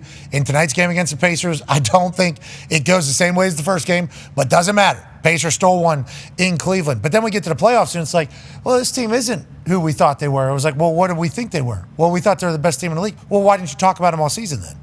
And it's like, well, because why would we talk about it? Yeah, then we'll talk about them during the playoffs. Yeah, and then whenever it's a very fascinating kind of social conversation about the Boston Celtics, legitimately. Tatum's a guy. He's about to be a gold medalist, Not again. I mean, he is. I know he's an Olympic gold medalist, but he wasn't really. He'll go back. I don't know. But he really wasn't used. He's he's a world champion. He's an MVP. Brown also, it's like they have all these guys, and none of these guys are talked about every single day in the lexicon of the NBA. It's the complete opposite of that, actually. So I'm pumped to see what Joe Mazzulla does to bounce back from this loss. And I'm also excited to see if the Knicks can continue to hang in there, because that feels like that's what the Knicks do, is they kind of get you dirty. They're not scared to fight you, and they'll get a big-time win. So congrats to them last night. One half of the Hammer, Dahn, Cowboys, AP Tone is here. 9-year NFL vet, Darius J. Butler is here. That's a cool sweatsuit. Yeah. Thank you. Always. Is that swooshy or is that cool? Kind of swooshy. Like swooshy? Yeah, not too kind of. Like if you were to rub your legs, we'd hear you coming. Nah, blocks rain. Windbreaker, kind of a hybrid. Weather's turning out here. It's beautiful. Yes, it is. Weather is Beautiful turning days here. out here. Felt like as I was going in for landing this morning, there might have been a little bit of a wind gust, or the pilots were just deciding to get us down to earth as fast as possible. Sure. It was and I could feel the lean on the plane. I'm like, oh, we're getting down quick or whatever. And then obviously when I'm like, I opened the door just to see if there's any panic up there. No panic at all. I guess there was massive amount of wind shears, turbulence from, I guess, a couple thousand feet level. So we were trying to get down through it and out of it. I could have got a heads up beforehand, but I did have the doors closed. The weather is starting to really change. It is. It's about to become beautiful time. I think it's going to be 80 degrees on Sunday here in Indiana. Gorgeous. It's beautiful. I hope the rest of the Midwest is experiencing that, because when the sun's out, you can't help but be happy. When there's this many sports on, you can't help but be happy. When there's this much shit to kind of enjoy life with, you can't help but be happy. Joining us now is a man who might be happy being a journalist, an insider. And maybe he got us a little bit more information. He's a college football national champion, a Super Bowl champion, a Ryder Cup winner. Ladies and gentlemen, in Attica, Ohio, AJ Hawk. Celtics going to shoot 100 threes next game. You know that. Agreed. And they're probably going to make 80 of them. Quick math, 200 2,400 points? Yep. 2,400. Probably. No, 240 points. No, these ones count for 30. 240 points. What was it? What's that? Oh, the ring situation? Yeah, shocking. No update from this situation. I'm not going to lie, He went leftover right hand on purpose. We know he did. Did you tell him that? Did you say, hey, we know you did that on purpose whenever you were taking the photos. We know that you knew people were going to see this. Is this an aura ring, or is there something? You didn't press at all on this overnight like we all thought your homework assignment was going to be? No, surprisingly enough, I did not press him on this last night. Didn't come back and really try to dig to get to the bottom of it. I respect it. Well, whenever you get that answer, let us know. The world will wait a bated breath. Did you guys play catch down there? Not of footballs, but of anything? Was there any throwing of anything by Aaron Rodgers? How's the arm look? I didn't see him really throw anything, but he has that lightning quick release, and like I said, he does look good physically. He's definitely in shape and taking care of himself. Oh, is he jocked up still? Is he super jocked like he was last year? We saw a super jocked Aaron Rodgers some last people year. said he looked fought. Nobody said that. So I saw people say Aaron Rodgers looks fought. They're saying he looked out of shape? Yeah. Well, AJ was right there next to him. AJ he does not. No, and how he, especially like off-season Aaron, he's always tan. Now he's in great shape right now. Okay, He's gonna I like sign to in hear 1 that. month. What were the conversations like? Did you talk ball, or were you guys just talking horse betting the entire time? Mainly horse betting and everything else, but not a whole lot of ball. Obviously it's a fun, lively group, but yeah, not a ton of ball being talked. What did Money Team Ed have to say in his little bow tie? Did he say, hey, we're making a decision soon? What are we doing here? We can sell some sponsorships. We can make some magic happen? Yeah, I tell you what, Ed is awesome. Ed is great at what he does. Honestly, I sit there and pepper Ed with questions about, like I said, are you like representing high school players? And that whole situation with agents in college and high school and dealing with parents, like that was very, very interesting for me to hear how these agents and how parents That's all that's what you should be asking about. Good Fucking work. high school kids. Yeah, asshole. AJ. Yeah, of course. Yeah, I appreciate you doing that, legitimately. Let's talk some NFL stuff here before Adam Peters joins us. Michael Strahan, legend, and Eli Manning, legend, are both kind of vying for an ownership stake of the Giants, but separately. Okay. They've both, I assume, been approached by different money groups, and I assume Mara has made it pretty public that he is willing to give up the 10% stake that the NFL owners voted to approve, where you can get basically like financial funds money investing in the team.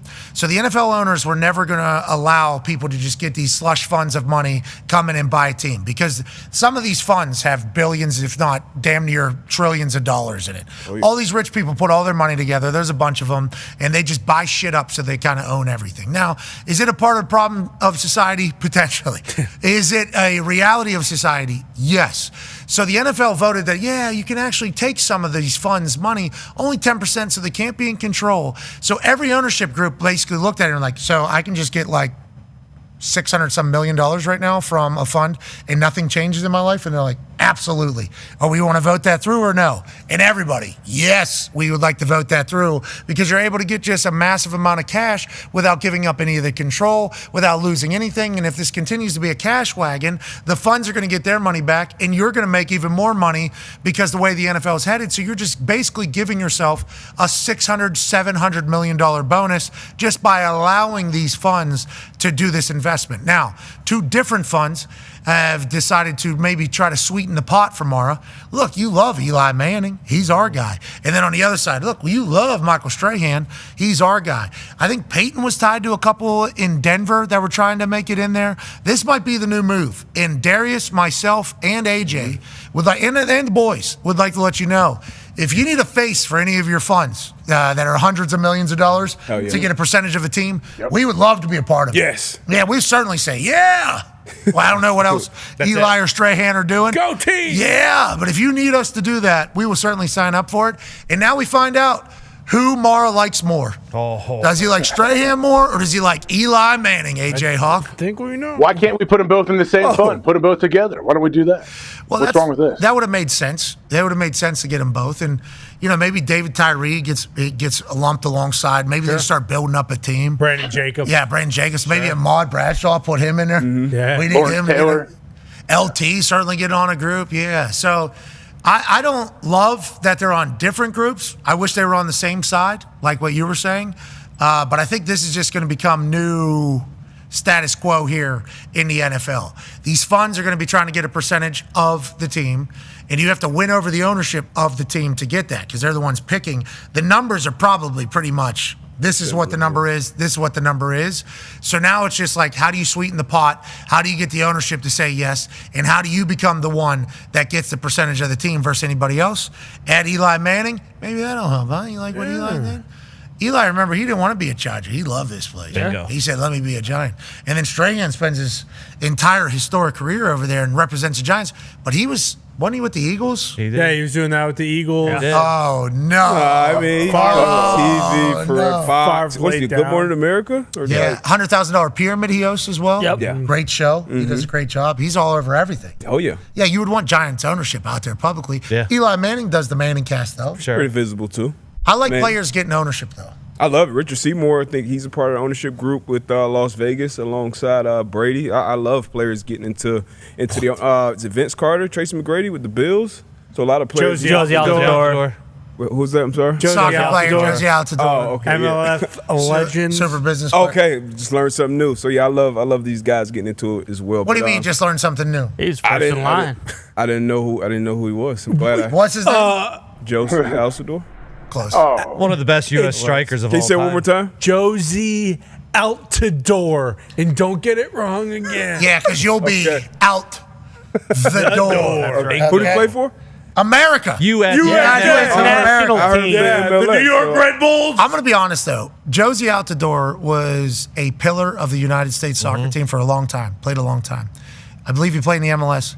He's like part owner of a lot of things. He is. I have no idea where this guy got his money, but I am a massive fan of whatever he's doing. Connections. There's something here in Indianapolis. They're like, Josie Altidore is part owner here. I'm like, does this guy own everything? How does he have I don't know how has he been able to do it, but Josie's business sense, I think 10, 20 years from now, probably going to be looked back on and be like, this guy. Is he a golfer? Sorry, what? Does he golf at all? I would assume so. I mean, rubbing shoulders, rubbing elbows. Hey, you guys need a network. You guys need. He had some great years at Sunderland as well in the Premier League. Oh, of course. Okay. That's So he had Sunderland money. Okay, I'll tell you what. That's Sunderland Actually, money. he's an investor in the new TGL league, so. Bingo. Boom. That's what I'm saying. Golf. Bills, the TGL league. I think Golf. some training academy that's here in Indianapolis. He owns. Makes sense now. Yeah, Josie Altidore's everywhere. He's got his fingerprints on everything. He's like soccer's Magic Johnson. Yeah. You know what I mean? He is. Have you heard the news about CONCAFA, Gumpy? What do you got?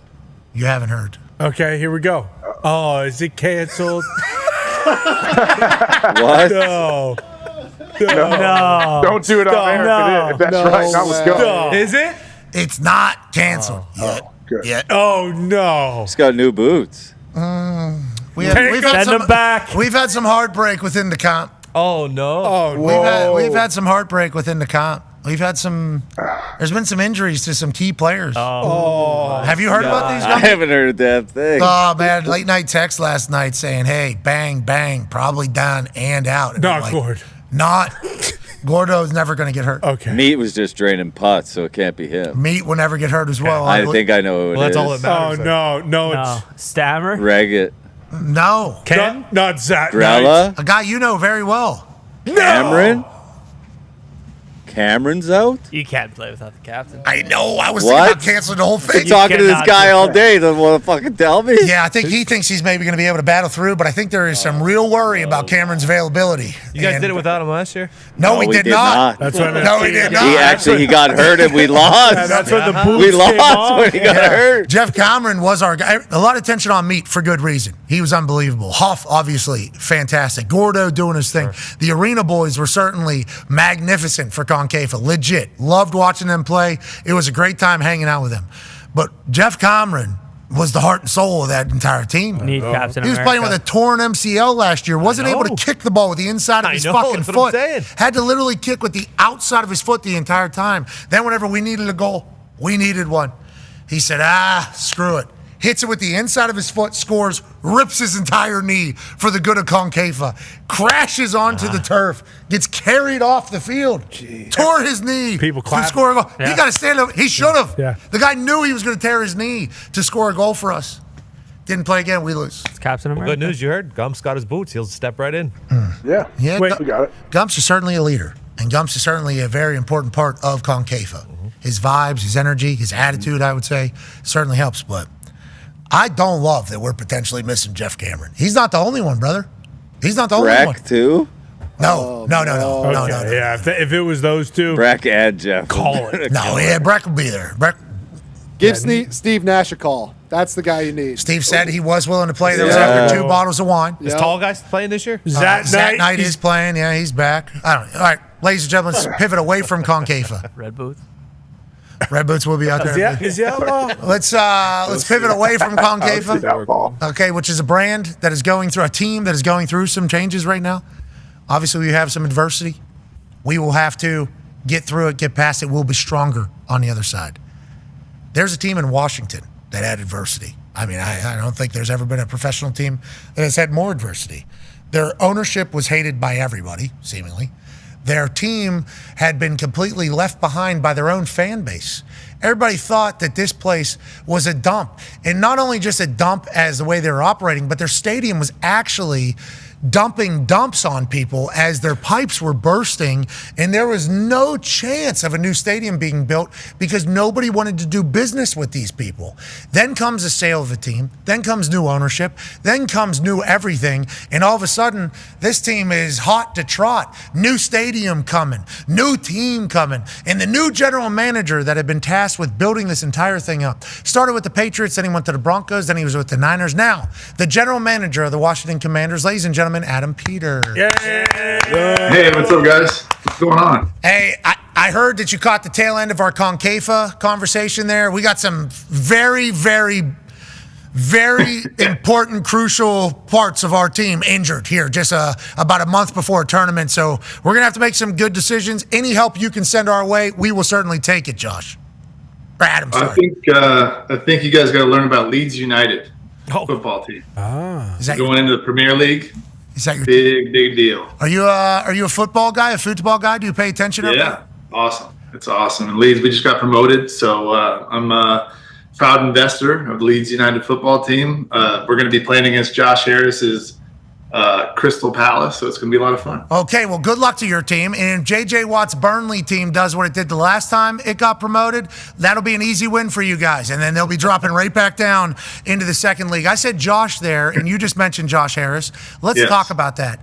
Whenever he comes in, he's tasked with flipping a brand back into something that is likable for the fans, for the city, for the league, you name it.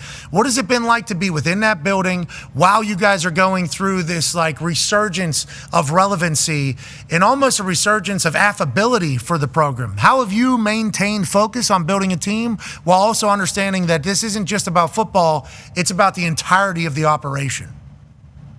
Yeah, I think that was one of the biggest reasons why I really wanted to have this job. And the fact that this is a cornerstone franchise of the NFL, a place where, growing up, this was the team you were watching, hearing about DC in the area and RFK, and then coming and Josh being the owner and him having that vision of bringing this back, being a steward of this DMV area, and just really was appealing to me. So I really wanted to get this job, and so far it's been awesome. I mean, being a part of this, being just around everything that's happening, all the excitement, the stadium, the draft now, just really feel really grateful and thankful that I'm here. Yeah, it feels like there's a positive momentum behind everything that you're doing. That all begins and ends with how great Jaden Daniels was in his first year. And how did that kind of feel, knowing that you got the guy immediately almost? What week into the season did you know that Jaden Daniels was going to be the cornerstone of a cornerstone franchise for probably the next couple of decades here? Well, I think it was just a process of everything from the moment he got in here, the moment we flew him in for interviewing for him after we drafted him, and he wanted to go through the playbook while he was here, and he was doing like dropbacks on the plane back to flying back to LA.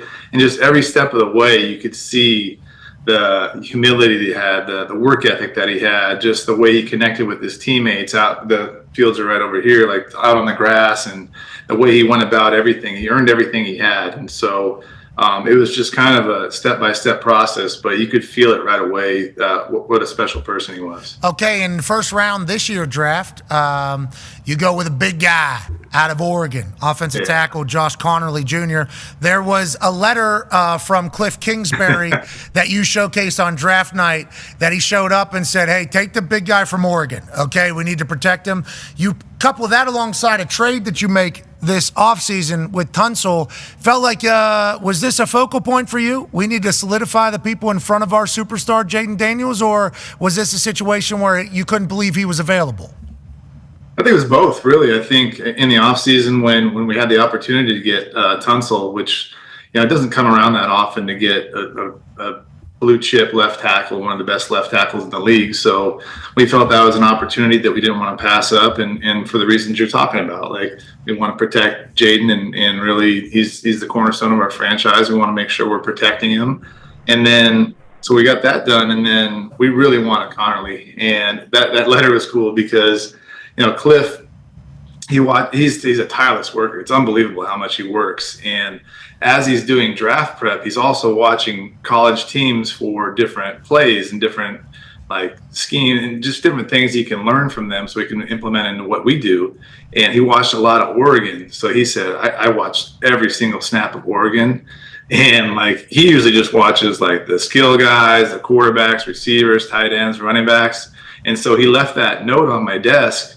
He came by to say what's up and just wrote that down and left it on my desk. I was like, all right, well, if Cliff wants this guy, then I'm good.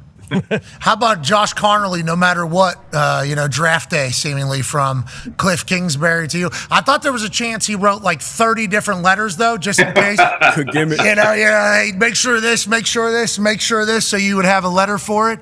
I appreciate the fact that it's all hands on deck over there, and it feels like your culture is a great one. Were you worried that Cliff was going to leave, or did you know that Cliff had it good right now, and maybe another year with Jaden in that offense could be something special under Dan Quinn, as opposed to taking on all the challenges of becoming a head coach again? Feel like a lot of people wanted Cliff to be their head coach this offseason. Yeah, and rightfully so. He's a great coach and he's a great person. But I think what's cool about here is what the culture DQ's created, where people want to be here, people want to stay here. They're having fun working, they're having fun playing. So it makes it an easy decision. If it's not your perfect role that you want to move up to, whether it's head coach or something else, you have a great home here. And really that's how I felt when I was in San Francisco under John Lynch, where I really loved being there. But if there was the great opportunity came like it did with Washington, then I could take it. But if not, then I'm really, really happy here. And that's the culture that DQ's created within the staff here. I love that. Lynch sent me a text today saying, hey, be good to Adam Peters. He's my guy. So he's obviously still watching and probably learning a little bit from everything that you're doing. And you guys did some business. D-Butt has a question for you. Yeah, talking about that business you did with John Lynch and the San Francisco 49ers. Trade for Deebo Samuel. You were talking about Cliff and his offense and the Oregon offense, and it kind of blends well with what Deebo does, getting that ball in his hands early. He's a nightmare, I know, for DBs when he has that ball in space. I believe you guys led the league in hurry-up offense plays last year. So what went into that trade, getting Deebo from San Fran? Yeah, that was really cool. It was actually at the Combine. I was hanging out with Lynch at lunch, and we started talking about it. And, obviously there's a lot of talks that go into it, but knowing Deebo from when we drafted him to just the competitor that he is on the field, he's one of the best competitors on the field I've ever seen in my life. And just he can put a team on his back and will you to win. So understanding what type of person he was, understanding that I worked with John, and he's going to be awesome to deal with, and then understanding our offense, which is getting the ball out of Jaden's hands quickly, and he's really good at that, and getting the ball in space and moving fast. That's going to present a lot of problems for defenses. Deebo is a slant god. I mean, you got Terry McLaurin, obviously, could go out there. You bring in Deebo, you got the running back. You obviously get paid too. You got a lot. I mean, feels like Jaden Daniels is being set up to succeed. And I feel like that's the right thing to do with a young quarterback, especially whenever he's showcased an ability to maybe be a top 5 guy already. Go ahead, AJ. Yeah, Adam, with everything we hear from going on in the front office, that you're like a real collaborative effort. Everyone, you kind of take everyone's opinion. And I know I guess you put together a research and development team, like an analytics squad that I hear about, that kind of help you evaluate players, especially draftable guys. Like, can you talk about what that team is and how many people you truly are listening to going into a draft? Yeah, we're listening to everybody in the building, AJ, and the R&D team especially. It's really cool because it feels like there's 14 people in this one little office. It's like a big think tank, and they're all really smart and they're all really passionate. And like a cool story this year was when we drafted Trey Amos, who was like an R&D darling. We call him analytics, we call him R&D. But when we drafted him, you could hear like a roar from like 2 doors down because we drafted him and that he fell to us, which was really awesome. But all his metrics were incredible. But listening to them and being they're passionate about whether we're making a trade, whether we're making a draft pick, whether we're signing a free agent. But then there's also the coaching aspect and, of course, the scouting aspect and everybody working together in unison and collaborating. It's been really cool, and we're just getting started. I think we're going to get better and better as the years go on. Can we talk about your 4th-round pick, Jalen Lane? 434 Humanitarian Award in Virginia. A lot of people are saying maybe the best returner in the sport. How do you get a 434 guy at pick 128? I didn't even know that was possible in the NFL. I legitimately had no idea. How excited were you to make this pick? And obviously it's a 4th rounder, and that the odds of a 4th rounder becoming megastar, superstar, obviously a little bit more difficult. But I didn't know you could find 434 humanitarians at pick 128, brother. I legitimately had no idea. Yeah, that's a really cool stat, the Humanitarian Award. The cool thing about that one is on Saturdays before the draft, we get everybody in the room, all the scouts, the coordinators, R&D, and we do this thing. We actually took it from San Francisco. We call it the Commander's Caucus, which is a weird name, but we kind of did the... Love a good caucus, dude. Love a good caucus. So with Jalen, he was everybody gets a chance to vote on who is their favorite player that they want to draft on day 3. It's really, day 3 is a scouts day, so it's awesome. Like, everybody is involved. It's really cool. So we went around the room, and he had by far the most votes of anybody in the room. So for there, you have the buy-in from the R&D, you have the buy-in from the coaches who also voted, you have the buy-in from all of our scouts.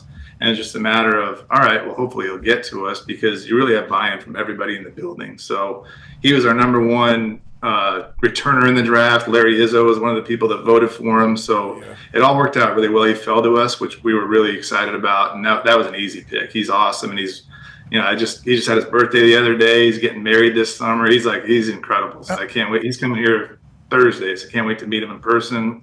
Our coaches worked him out down there. Just really one of those ones where you really want to happen, and it did, and you feel really good about those. Well, happy birthday, Jalen. I have no idea how you got. A lot of people slid in the draft, and it was talked about. 434 humanitarian best returner in falling. That is that's the best way to put it right there. I don't know how that. I didn't know that story. I didn't know that till this morning, Adam. I was mind blown as we were looking into this guy because the Washington Commanders PR people, good people, sent us over a list of shit that has happened this offseason with you guys. We start reading through it, and it's like Jalen Lane 434 pick 128. I'm like 434 128. Then we start looking into him. It's like must have had some problems or something. Must have been. And you're like, no, I actually won a humanitarian one. It's like what? How is that even? How did that happen? How did he? 40-inch vert. Yes. Unbelievable. 11-foot broad. He tested incredibly. He's a special athlete. He's all of those things. You can see it on the field too. Yeah, the R&D department's like 434 40-inch vert humanitarian. I know we don't normally deal with the humanitarian stuff, but feels like there is a chance he could be future Walter Payton Man of the Year. God, yeah, Walter Payton Man of the Year returner. I mean, especially with this new kickoff that they have, the hybrid kickoff. Dynamic hybrid kickoff. I mean, it's good for you, dude. Good for you. Feels like you're swinging a hot bat over there right now. Yep. Feels like life is good right now. Conman has a question for you. Yeah, Adam, clips are coming out now from the draft, and this one was actually from the Eagles YouTube team, I believe. And it was basically Howie Roseman calling you to try and trade up. And I don't know if it was your idea or if this came from R&D, but Howie basically hung up and said, Mr. Peters is going to be charging an in-division tax when it comes to trading up. Was that a real conversation? What were you charging Howie? Was this, like a late-round pick, an extra one, or were you asking for hey, you're going to need to give us like a Jalen Carter if you want to come up here? That was actually me busting his chops on TV for because he did that to me. And so that part they left out. But my first time talking to Howie, he was trying to trade me a player last offseason. It was like the first phone call we had. He's like, yeah, well, we can do this or that, but, because you're in division, there's a tax. You're going to have to pay a little more. And so that was just me throwing it back at him, and we were just joking around about it. But it's actually really – he's a great guy. He's a great GM, obviously, and he's awesome to deal with. We've done 2 deals already together and probably do more. But, it was just us back and forth having fun. How often do you think about the NFC East and how difficult it is? Obviously, it has the Super Bowl champion in it now, so you have to think about the Super Bowl champion. But that division is no cakewalk. And the Philadelphia Eagles seemingly built for the next 5 years, at least, at all the key positions that you need to have a win. How often are you thinking about the Eagles? And when you do business with these people, how often do you think, like, I can't give them the piece that gives them the edge over us? Is that a natural thought, or are you just thinking about your team and how you can get better when you're doing stuff? Yeah, I mean, you're always thinking about that. You're always thinking about how to beat every team in your division, every team in your conference, like every single second and every single day. Like that's what I stay up at night thinking about. But in terms of those trades, those are risks that you have to take. Now, do I think, you can't be scared making those trades if you think they're going to, you're worried about the press clippings and all that. You're trying to make the best decision for your own team. And if you think that's the best decision for your own team to help win, then do it. But if you're scared about it, you probably won't make the right decision. How has the press been over there? They got to love you guys. I mean, obviously you've been around the league a long time, so you know what the Washington team has been like for a long time. And I think everybody in the NFL was hoping for a little bit of positive change. Obviously, the fans were looking for a positive change. I assume the media was looking for a positive change. You guys kind of brought that. Is it kind of like I assume it's a very positive experience right now over there in Washington? Yeah, they're great. They first of all, they work extremely hard. They're diligent. They ask great questions. They're really respectful. They're awesome to work with. So I think, coming in and having Josh here and then myself and DQ coming in, I think they've been really, really respectful to us, and it's been awesome to work with them. So I have no issues there, and it's been positive so far, and I know it's not always going to be that way, but they've been awesome. Well, you keep bringing greatness to the city. I think people are going to be pumped about it. On that note, Ty has a question for you. Yeah, Adam, Pat mentioned swinging a hot bat earlier. It was announced yesterday that the draft's going to be in Washington, D.C. in 2027. And I didn't grow up a Commanders fan. I don't think any of us did. But getting a new stadium on the site of RFK, obviously people who have been lifelong Commanders fans are going crazy about that. Because you've been in the league for so long, did you ever imagine that there would be a time, especially when you were running the team, that Washington would basically become like the epicenter of the NFL world like you guys kind of have been this offseason? It's so cool. I can't even put into words. Like, just being a part of that, being at when we announced the RFK and being in the audience there, being able to be a part of that and being around John Riggins, Doug Williams, Darryl Green. Just all the greats here, Joe Gibbs, and it was just fantastic to be there. And just like, I had to step back and really think about it. And I thanked Josh. I was like, gosh, this is why I came here for things like this. And then announcing the draft here, which will be awesome. I won't be able to participate in it at all because I'll just be right here, which kind of sucks, but it'll be really cool for the whole DMV and just our nation's capital as an epicenter of football. I think there's nothing better than that. Commanders fans going to show up for that, right? Yeah, definitely. Oh yeah, in droves, from everywhere. Green Bay, DC, Virginia, Maryland. That's going to be awesome. Adam, Green Bay was packed out. Detroit, packed out. Pittsburgh next year, going to be packed out.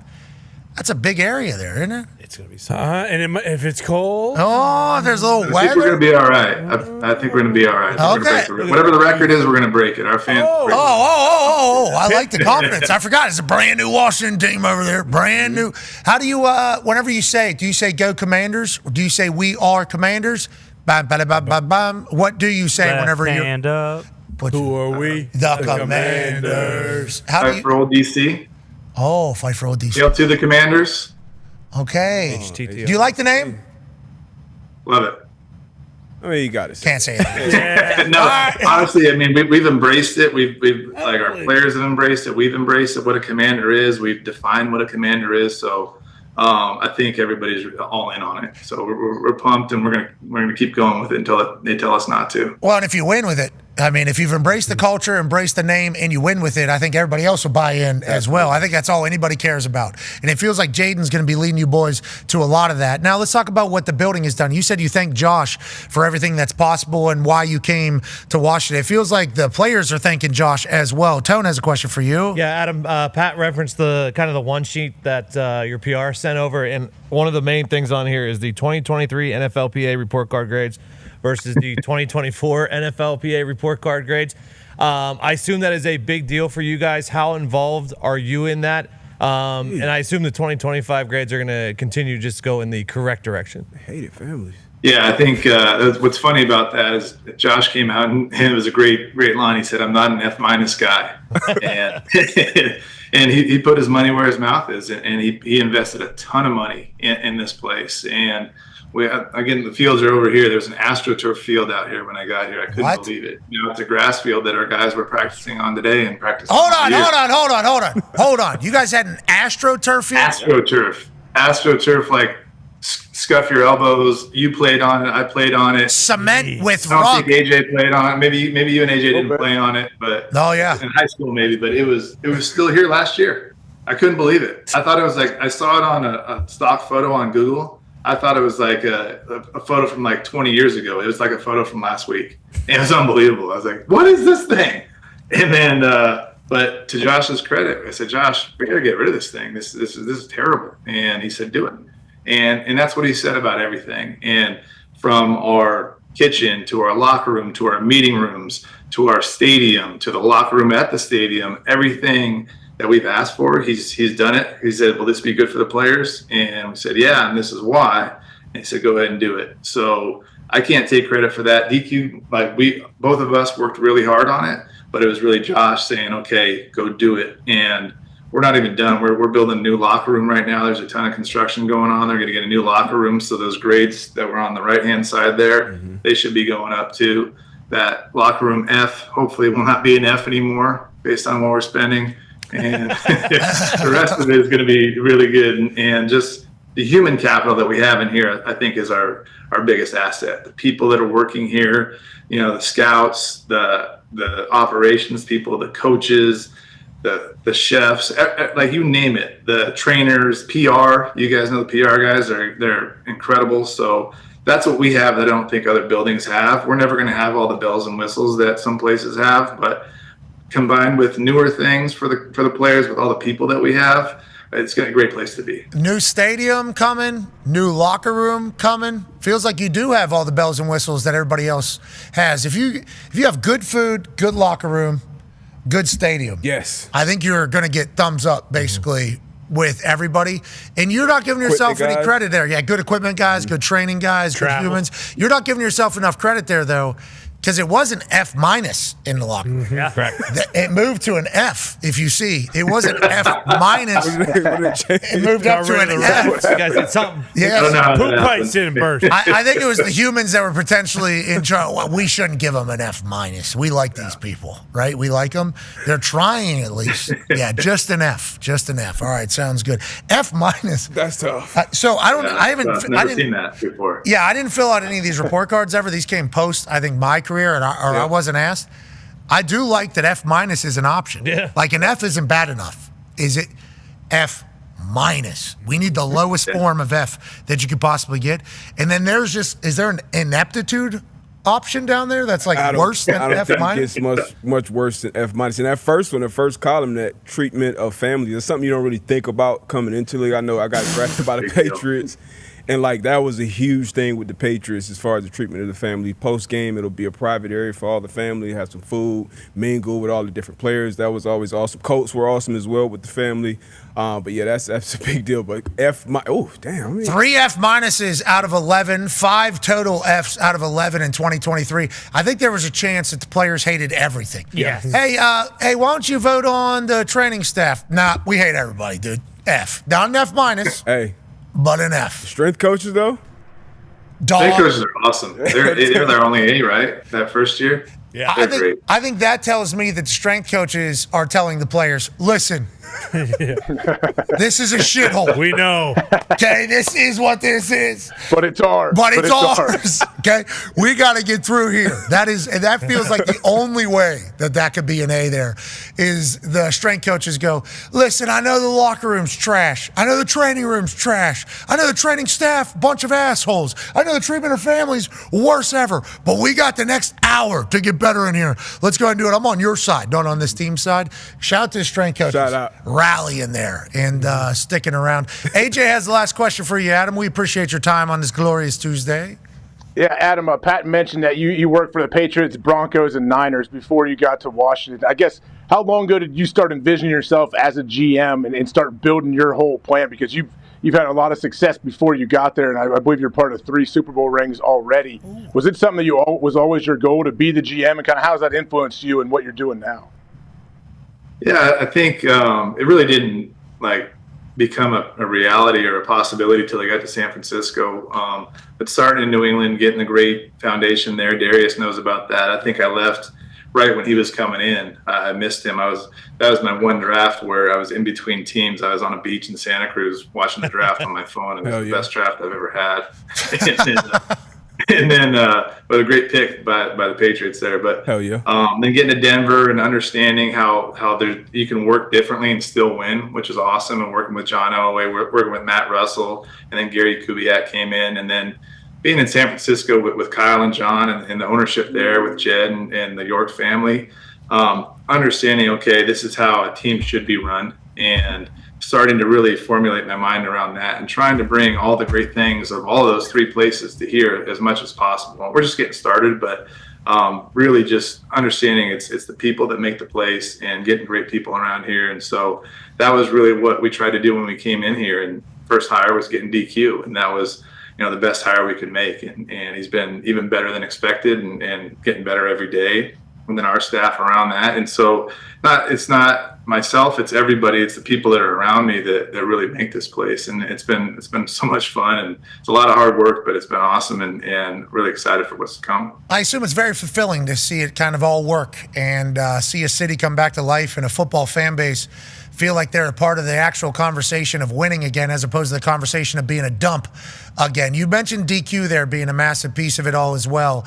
And we saw him obviously go from Seattle down to Atlanta. 28-3 happens. He has massive success. Then he goes over to Dallas. He puts the backwards hat on.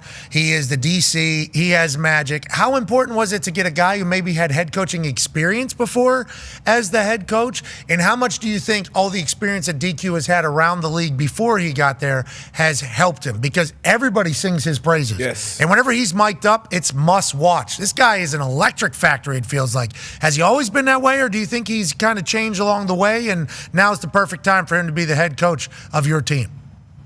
Yeah, I think when we went through the hiring process, I knew a lot about DQ from Kyle and everybody on Kyle's staff because they all came from Atlanta. So understanding the type of person that he was, the type of human being that he was, and then in the interview process, seeing he had done everything once and how prepared he was for the next role and how ready he was for his next chance. And so those things made us all really excited about him as a head coach. And then the way he connects with our players, the way he connects with our coaches, the way he develops players and coaches, and the plan that he has, authenticity that he has. Like free agency last year, he made it easy for us because everybody wanted to come play here. And it wasn't because of me. It wasn't because of the AstroTurf. It was because of DQ. And so he made our jobs easy. Players from all around the league, either who played for him or heard about him, understood what type of person he was, what type of coach he was. And, that really, really was a big deal in getting all the guys that we got in last year because, as you guys said, this wasn't a destination. And so people had to really, kind of take a chance on us, and they did because of DQ, and it's been fantastic. Yeah, and it feels like now you guys are competing for a Super Bowl every year. There was one thing that we heard about going into or during this offseason was that there's now a new Sean Taylor memorial being revealed. Is that real? I know his younger brother, I believe, signed with you guys as an undrafted free agent, but is that something that's being considered? Because that was part of the old regime before. That was one of those things that was typical Washington before, Josh bought the team and you got in there. Yeah, I'm not sure what we're doing on that with the memorial. I think hopefully we'll do something really nice for Sean. He's a special player, special human and a big person, our big part of our history here. And we have Gabe who's coming in. He's a tryout player. He'll be in here on Thursday for our rookie mini camp, trying out for the team. But I know with our ownership group, they're always going to do things right. So whatever they do, it's going to be first class, and can't wait to see what they do. Hey, Adam, feels like you're a first-class man. Everybody that knows you sings your praises, and obviously what you're doing over there in Washington is awesome. You're making people from other teams, not even in football, maybe just other professional sports teams, think that the impossible is possible quickly, especially if you get the right people in charge. You're one of those people. We appreciate the hell out of you. Congrats on all the quick success, and can't wait to see how far you take this team. Thanks, guys. It was awesome being on here. Appreciate you having me. A lot better than last time when we had the fake Mel Kiper on. Whoa! What the fuck are you talking about? You're talking about Mad Mel? All right, brother, ladies and gentlemen. Threw a curveball on me on that one. Yeah. But no, it is awesome, guys. Thank you. It's an honor to be on here. You're the man. Ladies and gentlemen, Adam Peter. Yeah, no. What? Who is this talking to me right now? What the hell? He's on the phone. What is this? What is this? It's not actually Mel Kiper. So what is it? It's off the call. What was that? It was a fake Mel Kiper. Can anybody give me a heads up? Yeah. You kidding me? My first draft. That was when Belichick booked him, I think, right? Yeah. Belichick booked him live on set while Oz was doing some ridiculous shit. Oh, yeah. You're right. And then, Talking just. so probably nobody gave him a heads up. Nobody gave him a heads up. Hey, here's the phone number to call him. He calls him blind, has no idea what to happen. Hey, how's Jaden Daniels pick? When did you know? Okay. We got some questions around the table. Boom. Adam, I thought.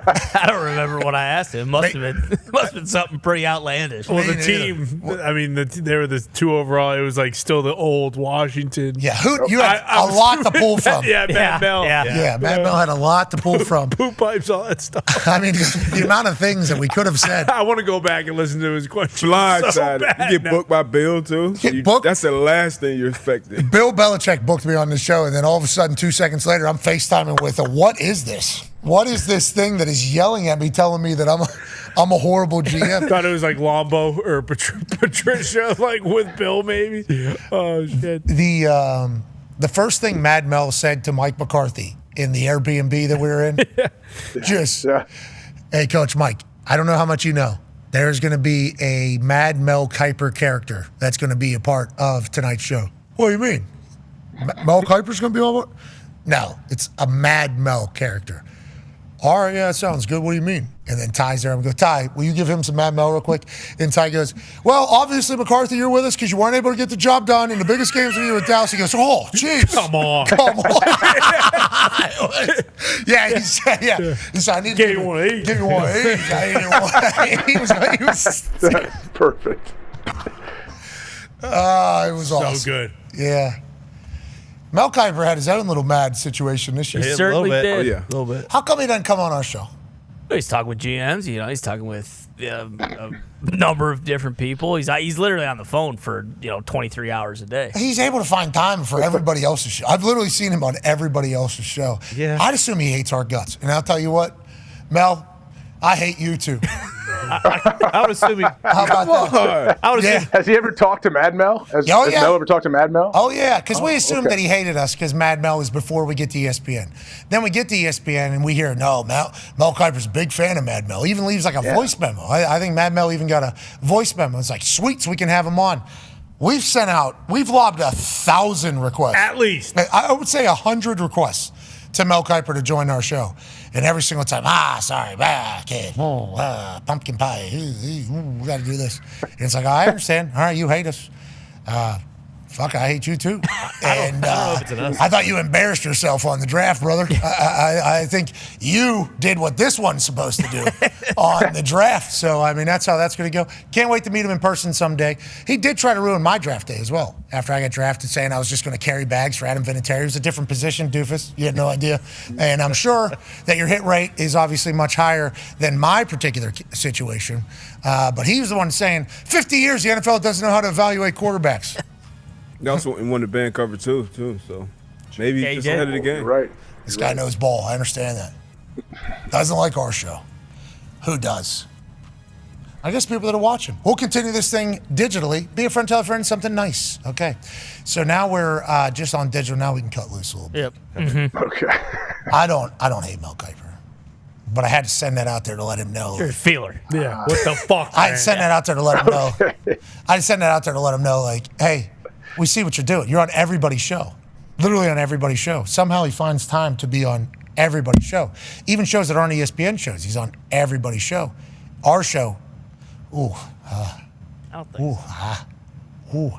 Doesn't make sense. If you were him, would you come on though? I guess not. Definitely. No chance. Why not? That's Pretty mixed reaction here. Yeah, you would. I Yeah, definitely would, because I feel like in, like 10 years, maybe even 15, like if Mad Mel still exists, that keeps Mel Kiper alive longer. Like as much as I don't think he sees it that way. I know. As much as you can, as much as you can look at it as a complete opposite. Wasn't he said positive things to you about Mad Mel? He left me a voicemail. I talked to him on the phone for like 45 minutes because I was assuming. Did you talk back to him like Mad Mel? No, I didn't. I mean, he grilled me about like my entire life pretty much. I was thinking like this guy's just trying to gather information so he can set up some sort of hit. Matt Schmidt. Have me killed or something like that. But he said, he was like, make sure Pat knows. Yeah, I don't hate him. I just, I'm busy. I called GMs. And he did the whole spiel. But I think if I had to guess, because Field Yates told us, he was like, oh, Mel loves it. He loves it. I was like, no, he doesn't. Like, I know he doesn't. Yeah, it's pretty apparent he does that's not. That's horseshit. But I do appreciate the fact that he tells people that he loves it because he probably feels obligated to say either it. that or I think a bunch of people around him, like, you should love this. Like, this is hilarious. Did you see this clip? And eventually it's just like, oh, yeah, I love it. Yeah, it's hilarious. You're not insulting him. You're not insulting Mel ever, are you? You're just over-exaggerating his voice, maybe. Yeah, but some people can see that as insulting. Satire. Like, there's been we've come across like 5 people that do impressions of me, like in real life. I got a great impression of you. I'm like, sweet. I would like to hear it.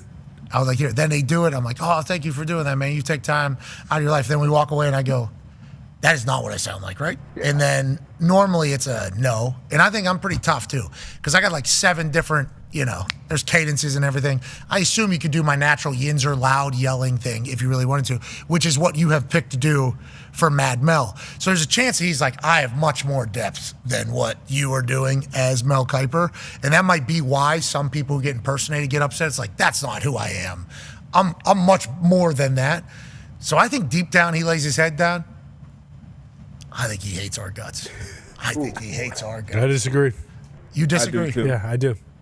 You think he's always busy? No, I think that he's, kind of an older man, and if he has the choice of doing interviews, he probably doesn't want to. And I think maybe the other shows he goes on, he might owe some people who are either on those shows or who are helping, get those shows off the ground. So he's like, you know what, I'll go do this as a favor. I don't think he owes anybody. We kind of owe him, I guess. How much? He's certainly living in like 1995. Like that's no bullshit. He doesn't have a cell phone. Like he has a landline until draft season, and then he uses his daughter's cell phone for Yeah, that sounds fake too. That sounds like the people that tell me they're not looking at their Twitter or looking at their Instagram. It's like you're lying. If you feel the need to come out and say you're not looking at your shit, that means you've been looking at your shit and you know that your shit's not good right now. So, that is one of those things. I think whatever. Mel Kiper had a tough draft. He certainly did. Yeah, probably the worst. To some. Some people love it. A lot of Colorado fans did. Oh, yeah. They were appreciative of him doing it? Oh, yeah. Okay, so I did not know that I thought the Colorado fans were potentially like, can we dial this down a little bit? No, they were right there with him, attacking everybody on the internet. Okay, I like it. And we'll see how it all works out. Legitimately, we will see how everything works out. That's why judging the draft immediately after draft is kind of obviously an absurd thing to do because you have no clue who any of these guys are going to be. Did anybody think Mr. Irrelevant was going to be the starting quarterback for the San Francisco 49ers? No, nobody has a clue. All these guys could be Hall of Famers. All these guys could be busts. There is just a hope that some players are going to make it in each and every draft for every single team. But I I learned about some draft guy who just didn't hit on anybody. Just missed every single Like this year? No. Like in the history, like the worst ever drafter. This guy, and like his percentage of players making the team the year they were drafted was like lower than anybody in history. But I think it is all a crapshoot. I legitimately think it's all such a situational, such a lucky draw type thing. And I'm happy I don't have to do it. I'm happy I don't have to draft any of these guys and put billions of dollars at risk on the heads of 21, 22-year-olds becoming professionals and acting like professionals. Yeah, I mean, that's tough. It's very much a crapshoot. You could watch all the tape, and the tape could be great, and you could do all the interviews, and the no's are all great. And you could talk to their family, their coaches, their custodians, whatever, and everything could be great. And then get to the NFL, and things just don't work out. So, yeah, I mean, it is a crapshoot, but no, to your point, I actually just saw it today. So there's a Colorado fan who's suing the NFL for $100 million for emotional distress during the draft for what happened to Shedeur. So I like that. Future earnings, the whole thing. Mm-hmm. I can't even go to work anymore. Yeah. It's bummed out. I'm bummed Think that out. one It stands sucks. up? Think that stands up?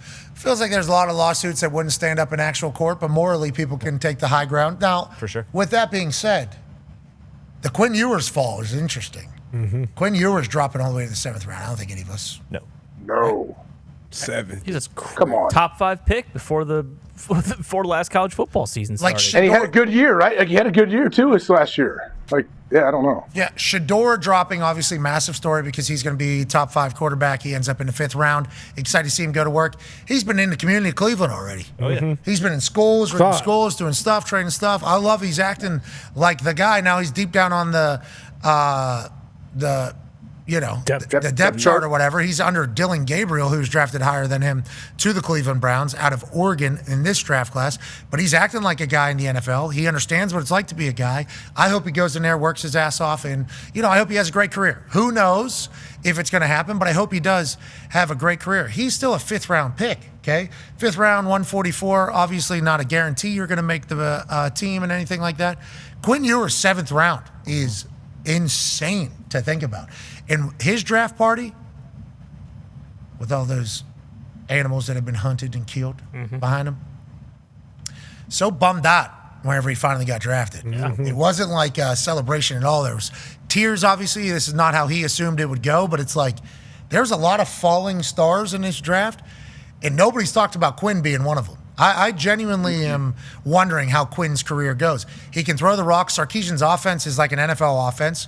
The guy's been there, has played in big moments. Seemingly tough. He was battling through a lot of injuries whenever he was playing. Yep. He's been a superstar since he's 18 years old. He's been a millionaire since he's been 18 years old. Him dropping was a conversation that nobody really had because Shedeur conversation carried everything. Yeah, his drop is insane, and we've obviously all experienced it. But whenever I talk to young guys, chasing that dream, like, just always tell them you just got to lock in, control what you can control because everybody's journey is so different. You look at Cam Ward's journey from high school to being the number 1 pick and all the things that he had to climb and persevere through. And then Quinn is on the complete opposite side of that. He was like the perfect prospect coming out of high school and then to drop in the 7th round and go to the Dolphins. But you just got to stick to it. You just got to continue to control what you can control, get in there. Obviously, Shedeur, Quinn, you're not going to get a lump sum of the reps. You'll have a handful of reps.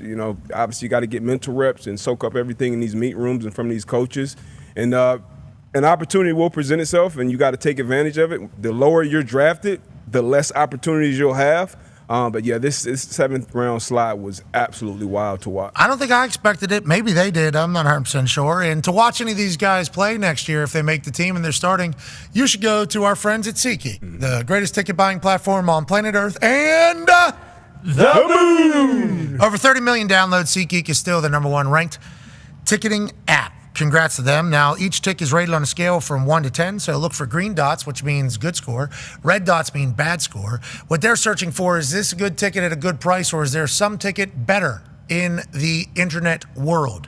Can you potentially find a better location of a ticket at a better price somewhere else? SeatGeek will tell you. That's why SeatGeek is rated number 1, because they're looking out for you. They'll never catfish you. And right now, if you use code PAT30, you'll get $30 off tickets. That's code PAT30. That works for all event types, NBA, NHL, concerts, comedy, Broadway, maybe next year's NFL games. You name it, you can get $30 off right now, whether you're returning or a new customer. Some restrictions do apply. Obviously, if the ticket is less than $30, they're not going to be able to give you $30 off. But use our friends at SeatGeek and use the code PAT30 to get $30 off. Pacers, Cavaliers, tonight.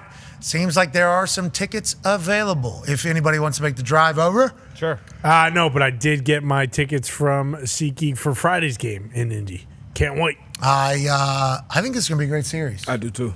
They were battling. That was a great basketball game the other night. Yeah. Fantastic. All the stars showed up. Obviously, the Cavaliers have an injury that popped up out of nowhere, but all the stars showed up. Big shots were being made. It feels like, the herd is about to get thinned, and the teams that are left, good ball-playing teams. We had great games last night. I think that's going to continue tonight. Ant-Man taking on Draymond Green and Jimmy Butler. Jimmy Butler, Ant-Man, just in of itself is going to be a great thought of how that whole thing goes. And then let alone Steph Curry playing like 5 years ago, Steph Curry right now. This game's going to be electrifying. Yeah, Jimmy in Minnesota. Jimmy, when he went over his career, did not mention Minnesota. He was in Minnesota when he did the whole entire scrimmage with the second team, leaves practice, goes on SportsCenter, does a hit while the team is still practicing, talking about how he just beat the shit out of everybody on that team. Granted, that was Karl Anthony Towns' T-Wolves. He is no longer there. But, yeah, Jimmy does not like Minnesota. And I believe Minnesota does not like Jimmy Butler. I think those fans still have an action time with him. And that's right where Jimmy Butler likes to be. In that kind of where he likes to be. So him and Ant-Man should be a great battle. I'm excited for that. Let's do a couple NFL news topics that have happened. Justin Tucker has been released by the Ravens. Now, the Ravens draft Loop out of Arizona. He has a massive leg. This kid can kick the hell out of a football. The Baltimore Ravens special teams coordinator, Randy Brown, Randy Brown, formerly a mayor, now special teams, senior special teams, I forget his actual title, whatever the case. Former mayor, yeah. Now he, special teams coordinator, assistant head coach, whatever, very high title. He's been around a long time.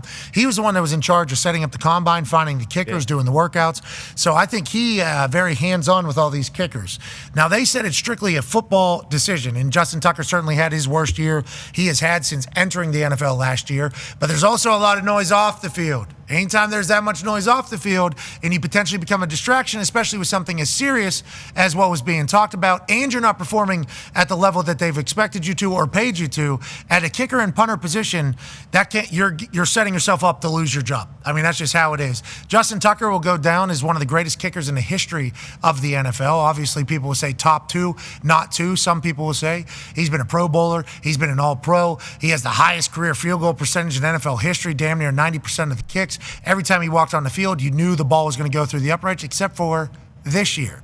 Had his worst year, had a down year. They're paying him a lot of money, a lot of allegations arise. Then you become a headache. A distraction starts taking place. Can this person still be on team? Is he worth it? They move on from Justin Tucker and have a rookie kicker going into a year where they're hoping to win a Super Bowl. And we'll see how that move turns out for them. And I think that was a big one. I don't think a lot of people saw that coming just here in the middle of May, AJ Hawk. Yeah, I know they keep saying it's a football decision, but yeah, you're right. This past year was weird. Just watching him kick, he was so automatic before this season, but we know, like, when you have a great kicker, a lot of times you take that for granted. Great kicker, great punter. Teams do take it for granted. So a lot of pressure on the young rookie coming in because they've had the dude who legit, and up until this season, feels like he can't miss. So, yeah, it's a weird situation. I wonder if someone's going to sign Justin Tucker and when that could possibly be. Yeah, I don't know. It got real loud there about the massage. Not this year, yeah, probably. Yeah, maybe not. Serious. Those are allegations, obviously. I don't think. Are there any is there any criminal things going on, or is it all like litigation, all money? I don't know. We didn't see any civil lawsuits or criminal lawsuits or filed. We don't think we saw it. I thought we looked it up before, and there wasn't any yet, per se, but the good thing for Ravens fans in general, who'd they replace? Who's the legendary puncher they replaced with Stout? Sam Cook, yeah, like they replaced him kind of seemingly. And if John Harbaugh, special teams guy, Randy Brown, special teams guy, they look into it very, very seriously. They take it very seriously. I assume this Loop guy's a guy. Yeah, I saw a video of him hitting from 75 in warm-ups, I think. That's far. Huge leg. Damn, it's far. Yeah, and you're never going to get a 75-yard attempt unless you're Janikowski. And Lane Kiffin's your coach, and he just kind of sends you out there for it. But what that shows is like when the weather turns, which is going to in the AFC North, you need a strong leg to be able to combat the wind. This kid has that. He hits a pure ball, which means he can combat the wind. I think they've done a lot of research. They'll work with him mightily over there, too, because they have a system on how it goes, how you stand, how you start, how you do it. And, yeah, I mean, you change your kicker out of a Super Bowl team. It's big. That's a big move here now. But to your point, will somebody sign Tuck? I wonder. I legitimately wonder. Okay, let's go to Jim Harbaugh. Him talking about Justin Herbert. We chit-chatted about the first time we heard Harbaugh speak after becoming the Chargers head coach. And all he basically could say was, well, we got the golden goose. We got the guy. We got the quarterback that everybody wants. How could you not want this job? We got Justin Herbert. He even told stories about walking around and seeing Justin Herbert for the first time and going, oh, my God, that's it. He's the guy. This is the one. He sang his praises as loud as he possibly could from every hill that he could potentially sing and scream from. Now, he said on Rich Eisen's show that he woke up in the middle of the night thinking to himself, I got to get Justin Herbert to the Hall of Fame. Could you imagine this guy doesn't go to the Hall of Fame? It's going to be 100% my fault if he doesn't make it to the Hall of Fame. What that means, he's got to win a Super Bowl. Yeah. To get to the Hall of Fame, you got to win a Super Bowl. You got to be able to be a leader of a team. You got to have sustained greatness. And Harbaugh said he woke up in the middle of the night. I believe and that was his first thought. And I believe him too. I think that is probably 100% true out of Coach Harbaugh. Yeah, most coaches, most people I see this put it out. I wouldn't believe it, but I believe Jim saying that. And he is great. He looks like a quarterback you would build in the lab. At this point in his career, a lot of people are looking at him like, hey, will he ever get over that hump? Will he ever win the big games? You have a coach who has built championship teams, championship level teams wherever he's been. So I got all the faith in the world in Jim, and you know how high I've been on Justin Herbert since entering the league. Just going to be how do they continue to build around him offensively. They made some great moves in the draft this year, made some great moves in the draft last year as well. Got some pieces in the offseason, so I'm excited about this year. Obviously, it's a tough division, not only with the players, but you look at the coaches in that division. It's going to be a tough road ahead, but you got a quarterback like Justin Herbert. You're in a good spot, I think. Yeah, like Harbaugh and Herbert are 1 for 1. It feels like as far as seasons together, they went back to the playoffs. It felt like with Staley, it was always an up and down. Harbaugh kind of brought in that supreme leader type thing that we talk about in an organization and kind of took over. And like even just thinking about them going back to the beginning of the year, Herbert didn't even know Harbaugh was going to slap the shit out of him before the game. Oh yeah, first game, that was awesome. He didn't know what was even going on. Like Harbaugh walks over, starts slapping his pads. Herbert's got no idea what is happening. They obviously end up hugging, and I think Harbaugh had to explain to him like, hey, no, I'm just going to slap the shit out of you,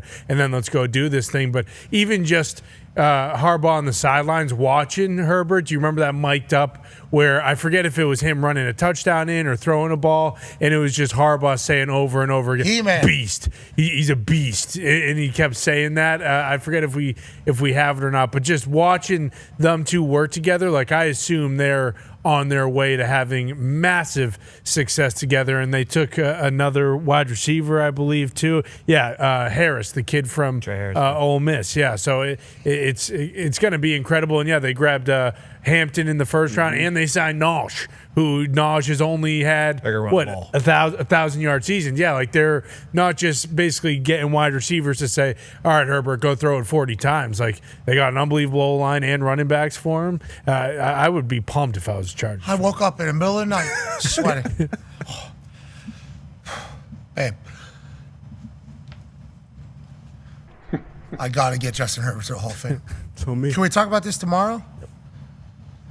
No, I actually need to go start drawing some stuff up. Tomorrow waits for no one. 2-3 a.m.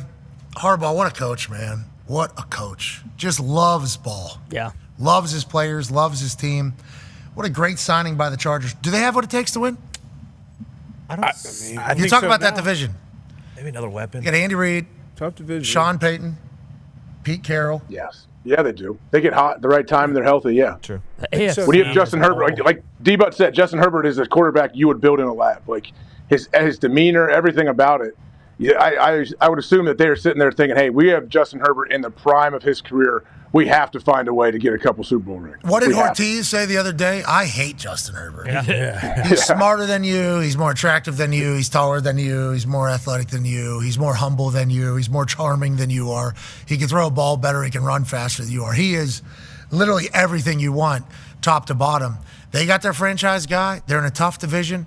Harbaugh's a winner. That's all the guy does. We just had Adam on with the turnaround and the investment from the top. We were in that building. Like we felt the vibes in the building with everybody around it. We've seen what they put into it. We were around the strength coach. He had great vibes as well. So yeah, like I'm all in on the Chargers. I think they can do some special things. Now, obviously, that team right there been in the same division with the Kansas City Chiefs. Brady over there in Vegas now, and then Denver with Sean Payton, what he's doing with Bo Nix. So it will be an uphill battle, but going into a season, if you got a head coach and a quarterback like they have over there, you got a chance.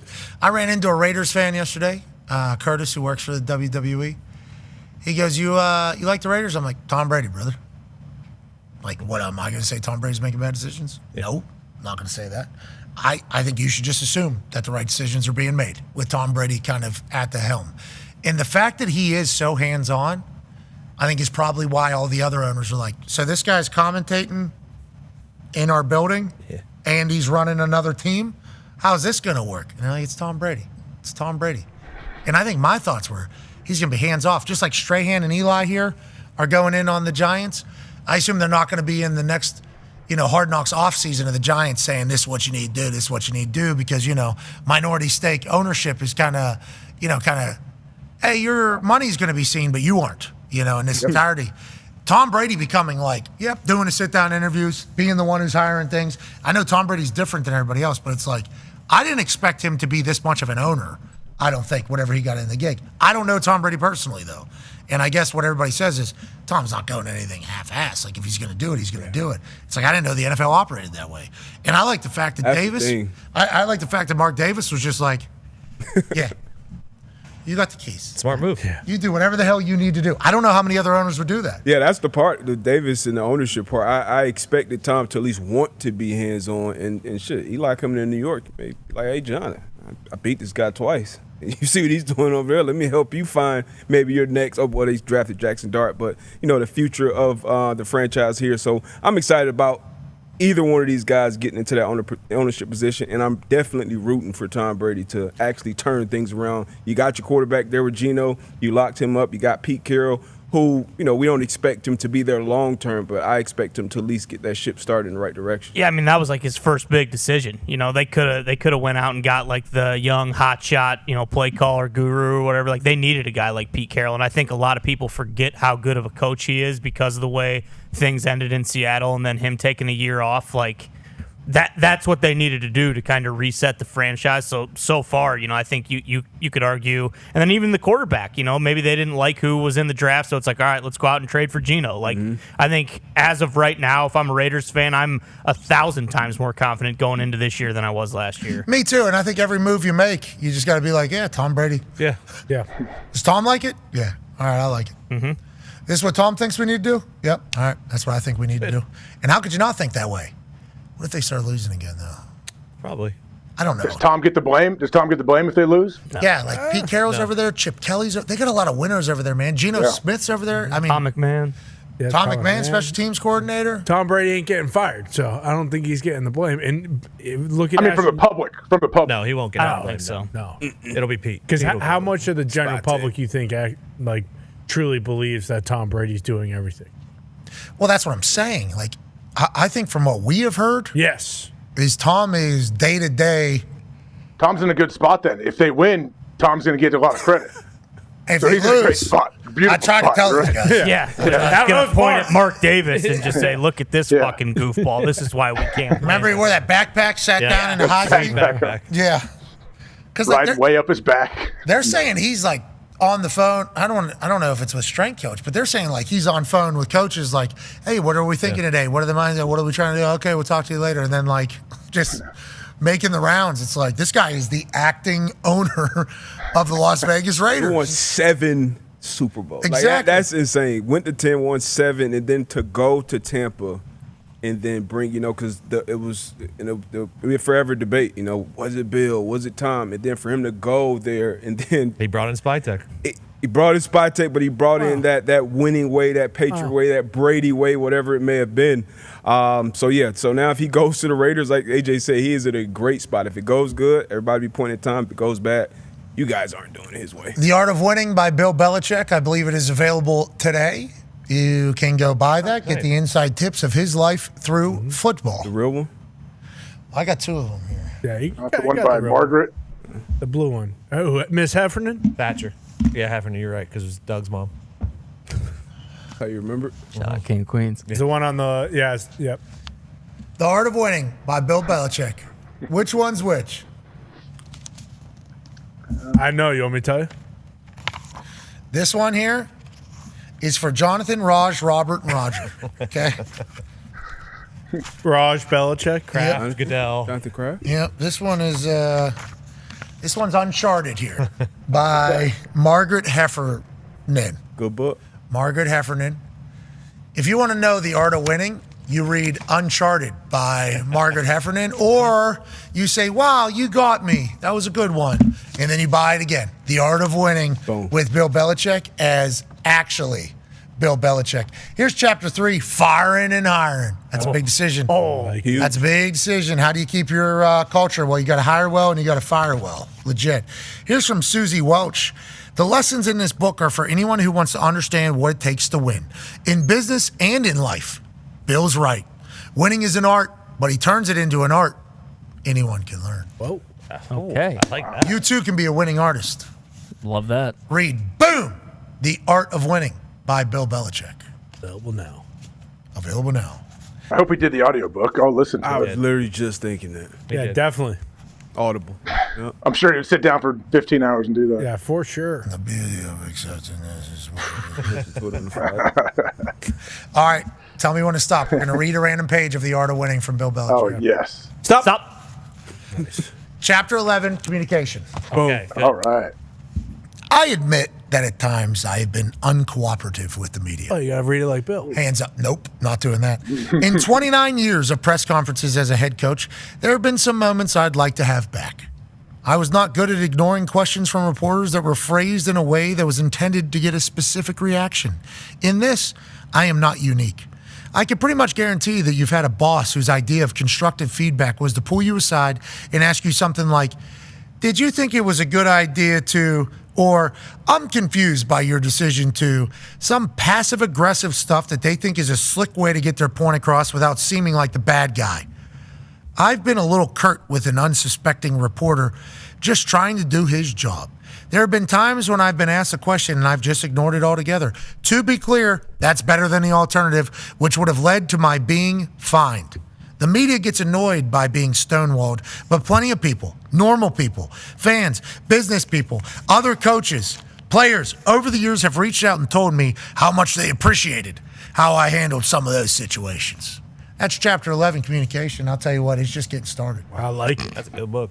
And fans did love it. And that next So he's saying he was right in how he handled the media. Yeah, he said, I'll tell you what, some people might not have liked it. I get a lot of messages from telling people, that's right, don't give them shit. Leave them for nothing. You want to do another page? Yeah. Yes, please. Tell me when to stop. the page after it's Tom Brady, too.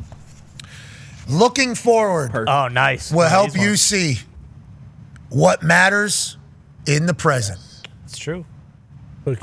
Never even thought of that. That page stunk. Will you read a different one? That's 2 pages. I just read 2 pages. All right. I don't like that gimmick. Let's go another one. That's a lot of words. Go towards the front. Go towards the front. Any pictures? Oh. Any Tom Brady stories? How they applied to the week, the opponent, or that year's team. If we hadn't constantly reinforced the meaning of the messages, then they would have been just wallpaper that faded in the background by whatever was on people's phones on the way into their locker or desk. So we made it clear. Do your job. Work hard. Be attentive. That's how you win. Love that shit. Hell yeah. I'll tell you what, this one right here, work hard, the most important thing that a human can have. Mm-hmm. Yes. I've tried to realize and I've tried to understand why I just hate some people. You know, there'll be some people I meet and deep down in my loins, I hate them. And I'm like, why do I hate this person? A lot of people seemingly like this person. I think it all stems from whether or not I think the other person has a good work ethic or not. If they're lazy and don't have a work ethic, what I've learned about me is I'm not going to like them. And I don't know why that's the case. I don't know what it is about me and what it is about them. But I think hard work is the most important trait that you can have. I think having a work ethic is the most important thing that you can instill upon the next generation. I think understanding that it's going to take a lot of work to accomplish anything is something that needs to be understood by everybody in this fairy tale world that we're in, where everybody thinks everything just comes at the snap of a finger. I think working hard is the most important thing in life, legitimately. Obviously caring and loving those around you and being respectful and being nice and yada, yada, yada. But when it comes to like accomplishing things, I think work ethic is the only thing that matters. And boy, I've done a little self-scout. I fucking hate people that don't have a work ethic. And I need to be better with them because it's not their fault. It's not their fault they're lazy. It's not their fault they have no drive. It's not their fault that they think everybody else will handle everything for them. It's kind of how they were raised usually. It's kind of how their life has been.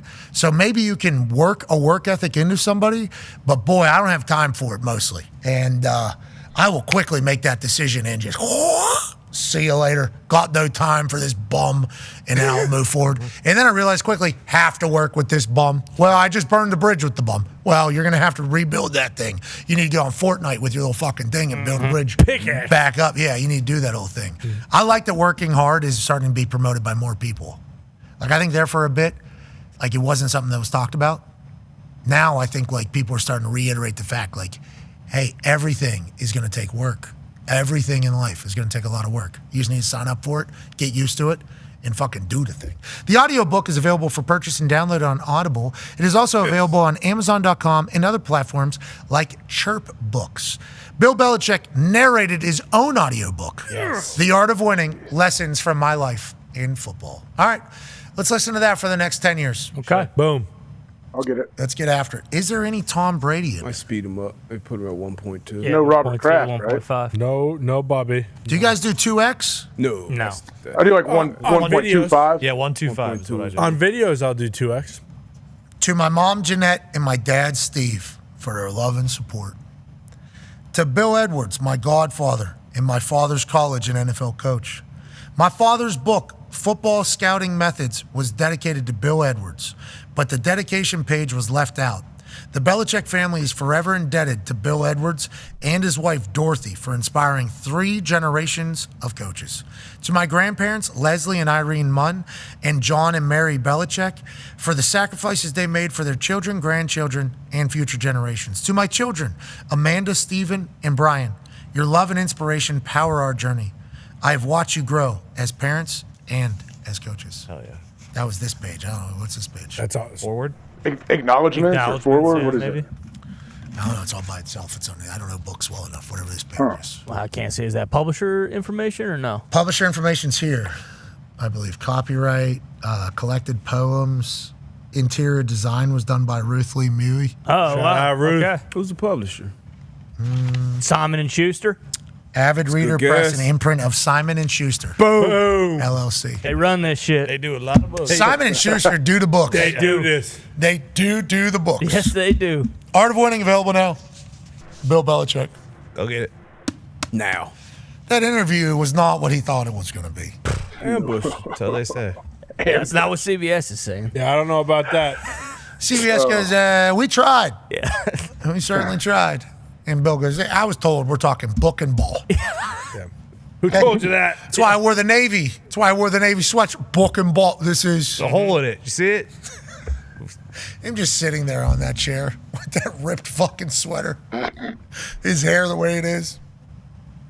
I'm here to talk about book and ball. That is awesome. The whole situation, like, of course you wrote a book. They can ask you about anything. Like, they're going to. Had no idea. No, he was told. He sat down, book and ball. It's not what his PR was told. This is what we're heard he's potentially looking for new PR. We'll see how that goes. Bill Belichick's still the greatest football coach of all time. Never fucking forget it, okay? Some people were forgetting it, it feels like. Well. Not just so. A lot of people were forgetting it. We need to not forget it. Greatest football coach of all time. And if you want to learn the art of winning. Bingo. It's available now. Can't wait. Are you audiobooking it with Bill? Yeah, obviously I've read it once. For sure. No, you read Marcus. Well, I read Marcus' book. Which also- Thinking it was so Bill. now I gotta listen. Which also helps. Margaret's good. She's got Also a helps. Margaret Heffernan, is she with Schusty as well? Or is she with the Schusties? Gotta be. There's a good chance. She They're could like be BlackRock. They self-made. own it all. Heffernan Publishing. You said BlackRock owns it all? You know, I'm sure they own it all. Everything. I mean, Simon & Schuster is the book version of that. Who's The been publishing bopping in version. this thing? These pages are sticking together. Avid Reader Sorry. Press? Who's that? D-Buts. It was D-Buts. Avid Reader Sorry. Press. I'm not familiar with D-Buts the went Avid with the Reader Reddit. Press. So she's good. Good. Butch, dog. Butch loves Avid Reader Press, an imprint of Simon and Schuster. Bill's was the same. S&S. So Simon and Schuster just kind of mixed up the books. You get Margaret and Bill. Makes sense. 2 for 1. Lucky. I wonder if the audiobook would be Margaret reading Bill. What if Bill read Margaret's, all Margaret's fans? I can't wait to get to the audiobook. Let me tell you about that. Let's get to a break. We'll be back tomorrow. We're off tomorrow. Big meeting day tomorrow for the entire program. Then we'll be back Thursday and Friday, and then Backlash is Saturday in St. Louis. Right. AJ, let's enjoy the hell out of this life. Tonight, 2 NHL games, 2 NBA games. Life is amazing in the sports world. We can never forget it. I believe it's a unifier, the greatest unifier in the world. I will always believe that, and I will always choose to celebrate the shit out of sports, even the sports we might not know enough about. For instance, baseball's happening. Is Aaron Judge the greatest right-handed hitter at all time? Stats would indicate yes, he is. No one has really ever done what he's doing, which is crazy. And then, the Yanks just go out there. They trade for, the best closer in baseball. Guy can't fucking pitch in the big city, So Yankees need to start winning and not waste what Judge is doing. Okay, and on that note, I heard Paul Skeens had quite an outing against the Cubs the other day. Not that great. I heard the Cubs had his number there for a second. Yeah, he only gave up 3 earned runs, but he did give up 3 big flies, which is going to happen sometimes when you're throwing the ball as hard as he is, and then he may have been thrown off as well by ushers in the stands, getting in big-time fights with Pirates fans, beating the shit out of each other. I heard there was a belt that was taken off in public and started. Yeah, Usher got spit on. He said, okay, you know what? The Pirates fucking suck. I'm not letting this happen. Took his belt off and started fucking He's smacked. In public. Yeah. On camera. On the concourse. Can't be spitting on people. Well, the Pittsburgh Pirates. They spit on their face. Hey, old buddy's back. He is. Old buddy that fell in the the outfield. He's alive? Yeah. He's alive. That's He good also news. walked, I believe. Yeah, he Better pretty good. news. He broke his Neck, his back, and I believe his shoulder. and fractured skull, right? Yeah, so he's Collarbone. alive. But he was able to walk. He's got to be young. How old is 21. Yeah, 20. he just graduated college, I think. Jack, He'll dude, bounce, too. he'll bounce back. Yinzer. Yeah, happy to hear he's okay. But a lot of things happen around the Pirates who just continue to get worse. There's no fans in the stands the other day. Well, they fucking suck. Yeah, they're bad. Oh, man. When are they going to sell the damn team? Never. Never. And on that note, let's get the hell out of here. Be a friend, tell a friend something nice. It might change your life. We're in this thing together. Team on me. We'll see you on Thursday. Team on 3. 1, 2, 3. Team. Goodbye.